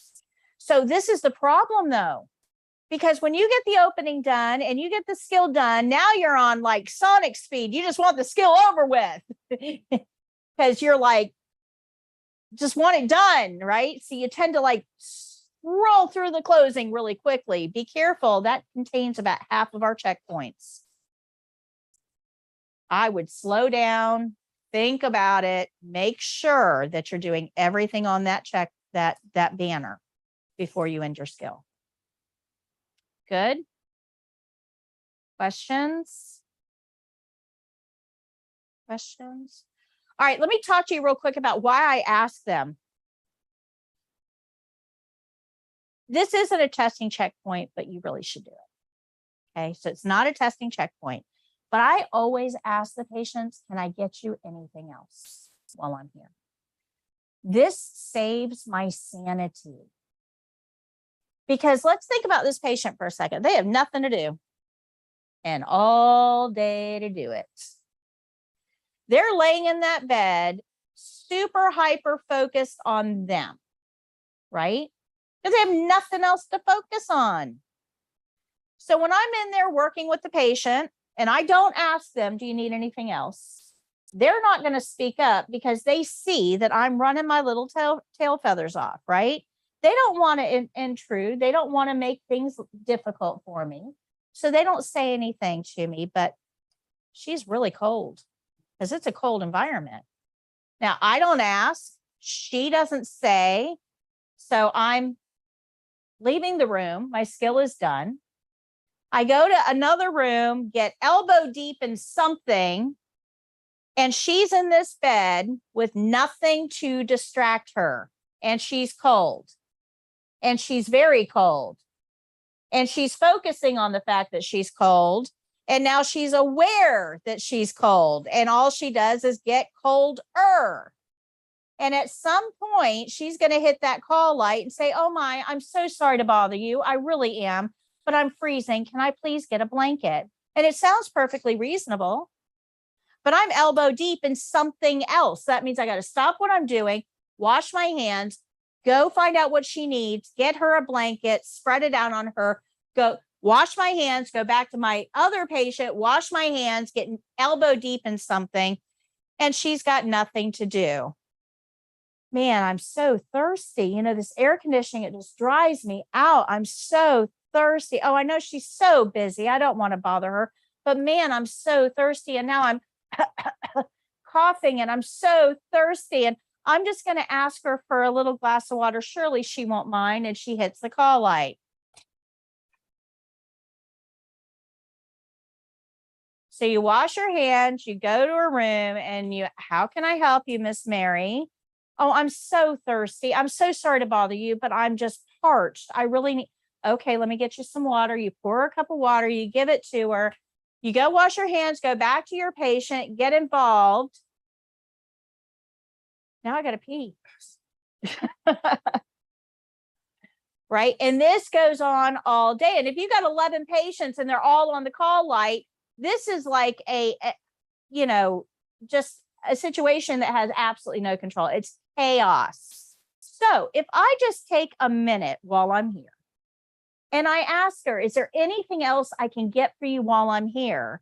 She may say, oh yeah, now that you mention it, I'm cold and thirsty. Let me get you a blanket, some water while I'm here. I'll be back in 30 minutes to take you to the bathroom. That keeps her off that call light. That one statement, is there anything else I can get for you while I'm here, will decrease your call lights by 75%. And it makes for a much more pleasant work environment. Way more pleasant. But if you don't ask, they won't offer. They just won't, because they see that you're busy. So your job is to convince your patient that they're the only person on the planet at this particular moment. And how can I make your life a little better before I leave? And if you can do that, and you can make them feel like that, like you mean it, like you're really welcoming them, they will tell you what they need. You can get it out of the way and move on to the next patient with fewer interruptions. But it's all about your attitude. If you go in and go, is there anything else you need while I'm here? Right? They're not going to offer. Why would they? Why would they? Now they feel like they're in a position. Guys, if they could get up and go get that blanket, don't you think they would? If they could get up and get that water, they would. They rely on us because they have no other options. So we've got to make sure that we do this with the right attitude, the right spirit. And unfortunately, there's a lot of CNAs out there that don't. Okay, we're better than that. We're way better than that. Elevate your profession. You guys aren't going to get paid what you're worth until you become professional as a profession. Does that make sense? You're not going to get paid what you're worth. It's in your hands. But as long as we've got CNAs out there that call themselves butt wipers and treat patients with disdain and aren't team players, your industry is just not going to progress. So be that example. Okay. Does that make sense? I want you guys to get paid better. I absolutely want you to get paid better and to get the respect you deserve. But part of that has to do with how CNAs portray their own industry. Okay, good. So our opening. Hi, Miss Jones. My name is Patty. I'm your CNA today. I'm here to whatever. Is that okay? I'm going to close curtain, wash hands, get my supplies. I'll be right back. At the end of the skill, thank you very much, Miss Jones. Is there anything else I can get for you while I'm here? Are you comfortable? Would you like a magazine before I go? Here's your call light. If you need anything, press the red button and I'll come back. I'm going to open your curtain. Your environment is clean. Go clean my hands, chart if necessary, and wash again. And then tell the evaluator my skill is done. So if you can learn those two things, the rest of the stuff in the middle, those are only like 3 or 4 checkpoints per skill. So you're leaving here today with most of the knowledge you need to pass the test. We're going to learn the skills. We're going to go through them all one by one. I'm going to explain to you why the different checkpoints are important, just like I did with the opening and the closing. We're going to go through everything in finite detail, but you really do have the information you need now to be successful on the test. The rest of it's just icing on the cake. Know the opening and the closing like the back of your hand. Back of your hand. Absolutely. Absolutely. Because that's going to take up the majority of checkpoints. And if you don't believe me, all of the checklists are here. You can take a look at them and you're going to see that about half of every skill or more are those two. Okay, good. All right, so I'm going to show you hand washing in a minute, but before I do, I want to talk to you about indirect care. So indirect care, okay. How do I put this? This is always a hard one for me. So I've told you that for the test, you're going to get 3 skills to do, right? 3 skills on a checklist. They're going to read them to you. You're going to do them in order, just like they're listed. You get this, you're going to read it. It's yours for the test. What I didn't tell you is you're actually being graded on 5 skills. 3 that they're going to tell you about. They're listed here. The other two are hidden skills. Now, the first hidden skills you already know about, that's hand washing. But they're not going to tell you, go wash your hands and let me grade it, because they have to grade that you know how, but also that you know when. So that's where that opening and closing comes in. I've already told you when you're supposed to wash your hands, right? So hand washing is another skill that is graded independently, completely separate from these three skills. And then you've got a fifth skill that they're grading you on. And this one's kind of harder to define. This is called indirect care. And I'm going to pick on you because I pick on the person in that chair. But don't take anything I say or do personally over the next couple of minutes, okay?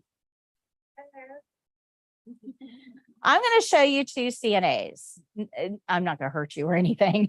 I'm going to show you two CNAs, CNA 1 and 2. And I want you guys to pay attention to the differences in how each CNA interacts with patient. And I know you're going to kind of have a general overview, but I want you to pay attention to specifics. Okay. What specifically makes one different from the other? And which one would you want if you were the patient? Okay. So we're going to get into CNA 1 first. Here we go. Hey, Miss Jones, my name is Patty. I'm your CNA today. I need to get your vital signs. Is that all right? Okay.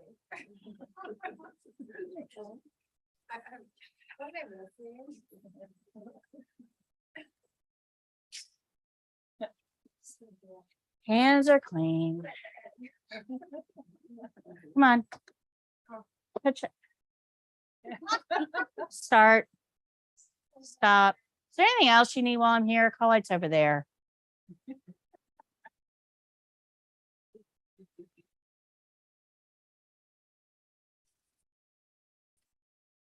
Wash my hands. Document my findings. My skill is done. Oh, that's true. Yeah. Correction. Wash my hands at the end too. All right. Everybody's seen that CNA out there, haven't they? Yeah. Yeah. Let's see if we can do just a little bit better. Okay. Let's see if we can improve on that. Hi, Miss Jones. My name is Patty. I'm your CNA today. How are you? Fantastic. I need to get your vital signs. Is that okay? I'm just going to go close your curtain, wash my hands, and I'll be right back.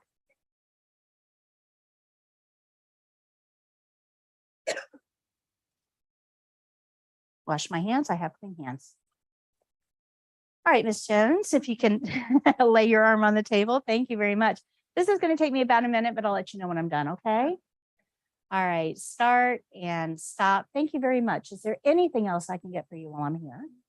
Are you comfortable? Would you like a magazine before I go? Okay, if you need anything at all, here's your call light. We'll pretend you can reach it. Your environment is clean.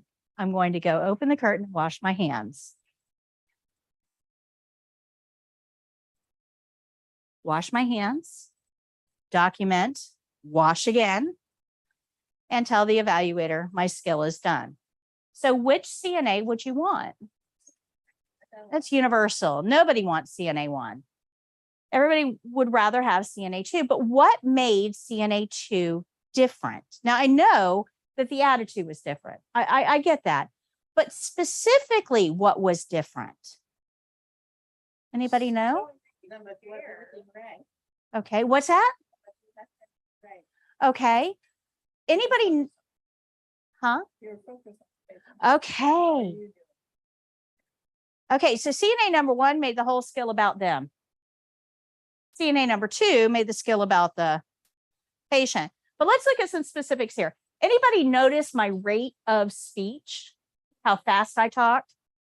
CNA number 1 talked way too fast. Remember, your patient is medicated, sleep deprived, ultra aware of themselves, not you, right? Self-absorbed. So if you go in and you're speaking super fast, they may not be able to catch what you're saying. So you need to slow your speech down just a little bit. You also want to pay attention to eye contact. Remember, most of our job has to do with observation and reporting. How can you observe anything if you're not looking at the patient? And if you notice, CNA number 1 was looking over there. Had nothing to do with the patient. What about the way I walked? Was that different? How I closed and opened the privacy curtain, was that different? What about facial expression? Was that different?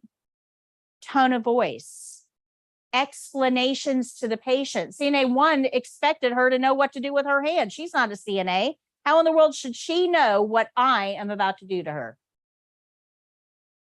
So explanation. So do you guys see how all of that together kind of makes up what we call the overall attitude of the CNA? You're being graded on it. It's a totally different checkpoint in direct care. It's so important. They pulled that out and made it a separate skill all on its own. That's how important that is, because they don't need any more of those other CNAs out there. We've got a whole bunch of them. We need to get rid of them. We need better CNAs. We're going to elevate that industry. And it's not just me, guys. This is the test that is grading you on this. So indirect care is super important. You guys got it? So 5 things you're being graded on. The 3 skills that they tell you about, it's on the care plan: hand washing and indirect care. Good. All right. I am going to show you the video for hand washing. I normally do this live, but I can't get my over the sink camera to work today. And I don't have my ladder here. I have to actually get up there and mess with the settings, and I don't have my ladder. And I am not stable enough to do this on a chair. So I'm going to show you the video because it's got really good close-ups of the hand washing. Okay.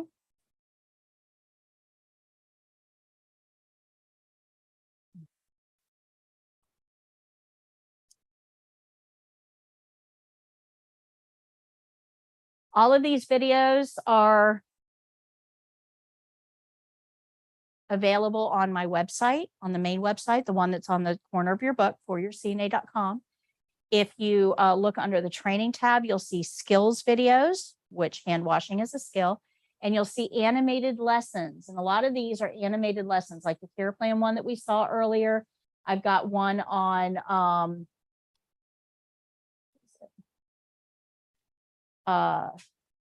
this is the close. I've got one on the closing. I've got one on the opening here. I've got one on the puzzle pieces and how we're going to use them together and comparing them to that checklist. So all of these are animated lessons, a different format of the information I've already given. But let's go down to hand washing. Where is hand washing?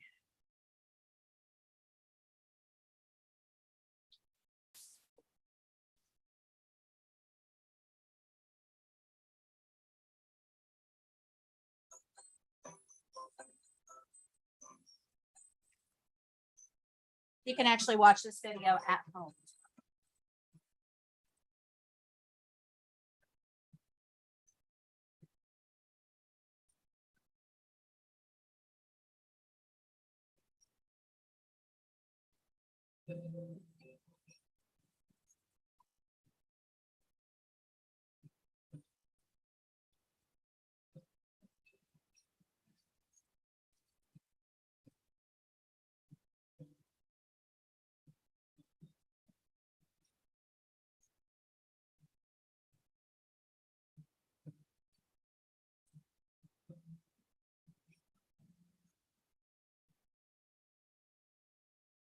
When you approach the sink, you can touch the faucet with your unclean hands because the faucet is considered the dirtiest object in the bathroom. Adjust the water temperature for comfort and wet your hands. Apply soap and rub all surfaces of your hands vigorously, focusing on the front and back of your hands and in between all fingers. Circle the top of your wrists as well. Friction is the key to removing all pathogens from the surface of your skin. Friction should be applied for at least 20 seconds to be effective. After washing with friction, the nails must be cleaned. Run one thumb down the length of each nail, starting at the cuticle and moving toward the end of the nail. Repeat with all fingers of both hands. Then clean under your nails by scrubbing the underside of your nails along your palm to remove debris. Carefully rinse your hands under the stream of water with your fingertips pointing downwards, taking care not to touch the inside of the sink or the faucet. Tap your fingers together to ensure that all water droplets remain in the sink. Take paper towels from the paper towel dispenser and dry all surfaces of your hands, the front, back, between your fingers and your wrists, taking care not to allow the paper towels to touch the unwashed areas of your lower arms. Throw these paper towels directly into the trash bin. Finally, take a clean, dry paper towel to turn the faucet off, because wet paper towels may rip and recontaminate your hands.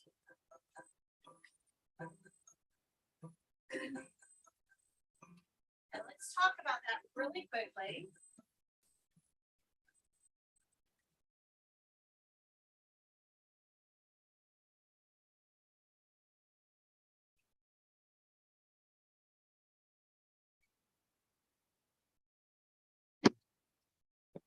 Okay, so I want to talk to you about turning the faucet off with a paper towel. But before you do that, you need to do this. Now, a lot of us are used to just shaking our hands. And the reason that we don't want to do that, when you tap your hands together, all the water stays in the sink. When you shake, water goes everywhere. Well, pathogens, which are all the bad guys in the world, right? Viruses, bacteria, fungi, that kind of stuff. They need a very certain environment to thrive. Warm, dark, moist for most of them. Well, bathrooms are usually a couple of degrees warmer than other environments because we don't like to be chilled when we get out of the shower. So bathrooms are usually just a little bit warmer. Bathrooms are usually dark because we turn the light off when we leave the bathroom. So you already have warm, you already have dark, and we have pathogens there because we take them to the bathroom every day and drop them off, right?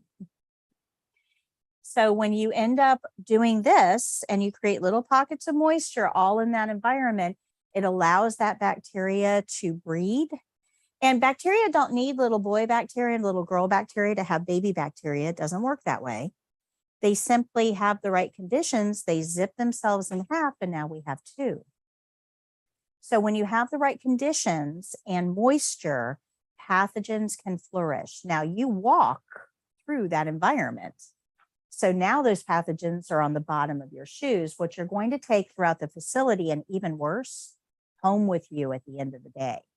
So we want to try to keep our moisture confined to a very specific area, and now we have control over it. Does that make sense? Good. So hand washing makes sense to you guys? So when you go home tonight, you should be practicing the opening and hand washing. Bonus points if you get the closing down too. I know the closing is a little bit harder, but bonus points if you can get that closing down too. So any questions on today? Did I go too fast? All right, so we're going to learn the opening and the closing over the next couple days. And then when you come in, there we go. When you come into class on Wednesday, I'm going to ask what your scores were for chapter 1, the test on page 132 in your white book. Before you go, though, I know I've got like 30 seconds, so give me a second. Before you go, on the front of your blue book, I would like you to tell me what that letter number is. So like B1, B2, B9, B whatever. Yours is G, I know. Okay, and you were Mark, right? G8, and I'm going to have a blue book for you on Wednesday. Donovan? Crystal? Cynthia? Yvonne? Wilma? Carrie or Kari? Is it Carrie or Kari? Kari? B9. I know I got two B9s out there. Leah? B9, the other B9, okay. Stephen? And Amber. Okay, very good. Please don't write in that blue book. I will be collecting them back. When I see you on Wednesday, we've got a lot of stuff to go over. And again, it'll be structured like today. I'll open the classroom about 10 minutes till. We will videotape it. Hopefully I'll have my camera working by then. But we're actually going to get into skills on Wednesday. So, but we had to lay the foundation first. Did I go too fast for anybody? Is everybody coming back? I didn't want to lose anybody. I want to make sure everybody's happy with the class. If you're unhappy with the class in any way, please come see me before you leave. I want to make sure this is your class. I'm just here to facilitate it. So if you're unhappy with any aspect of it, let me know and let me see how I can accommodate it to help you meet your goals. We need you out there, guys. We need you in the workforce. It's not a want. We need you. So I want to make sure that I'm keeping everybody happy and giving you the skills you need to get certified. All right. I will see you guys on Wednesday. Have a fantastic day. Go have some fun.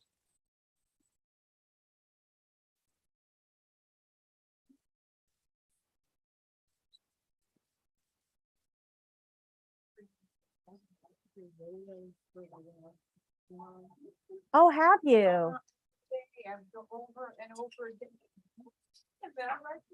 Oh my gosh. Thank you. Thank you. I appreciate that. Thank you. Bye-bye. Bye-bye. Have a great day. Thank you.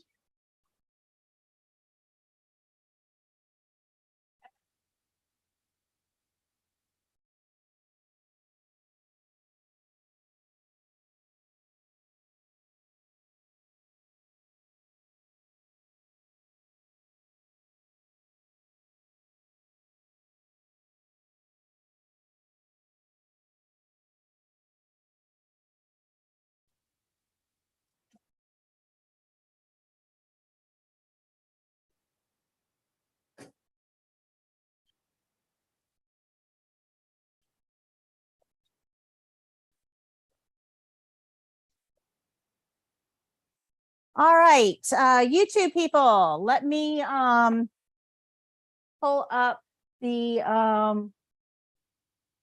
give me a second here.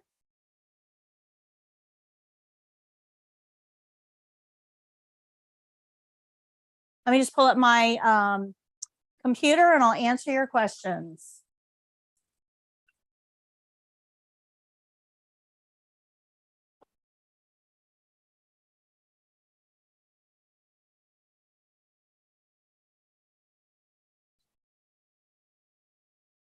Okay, guys. Let's see here. Hi, Nafasa. Hi, Priya. Nafasa, if you want to follow along, the workbook would be good, but you don't have to have it to participate in class. But you can, if you don't have it, order it off of our website. It'll make the class go a lot better for you. Hi, Ismathy. Hi, Mariama. Hi, Micheline. Bradley passed the CNA test on Valentine's. Oh, congratulations, Bradley. Congratulations. That's incredible. I was physically shaking. My examiner understood, and I do believe she understood I was nervous. Only had one exam taker. That's crazy. It's usually 8 people at a time. So it takes some time to get certified in Tampa. Okay. Oh, thank you, Bradley. Miss Patty's an OG. Y'all listen to her. That's right. Y'all listen to me. Nanda needs help for the written exam. Nanda, if you go to, I'm going to type this in for you, but if you go to foryourcna.com/ebook, I have an ebook on there that will help you with the written exam. It's workbook style. It'll get you ready for the test. So if you have not downloaded our ebook, then do that for the written exam. But attending these classes, a lot of the information I'm giving you in the way that I'm presenting the information is preparing you for that written test. So the ebook will help, but attend these lessons and it'll give you everything you need for the written. Okay. All right, guys, it seems to be all the questions for today. I will see you guys on Wednesday from 9 to 1. Thanks for joining me. I'm super excited to have you. Until next time, guys, happy learning.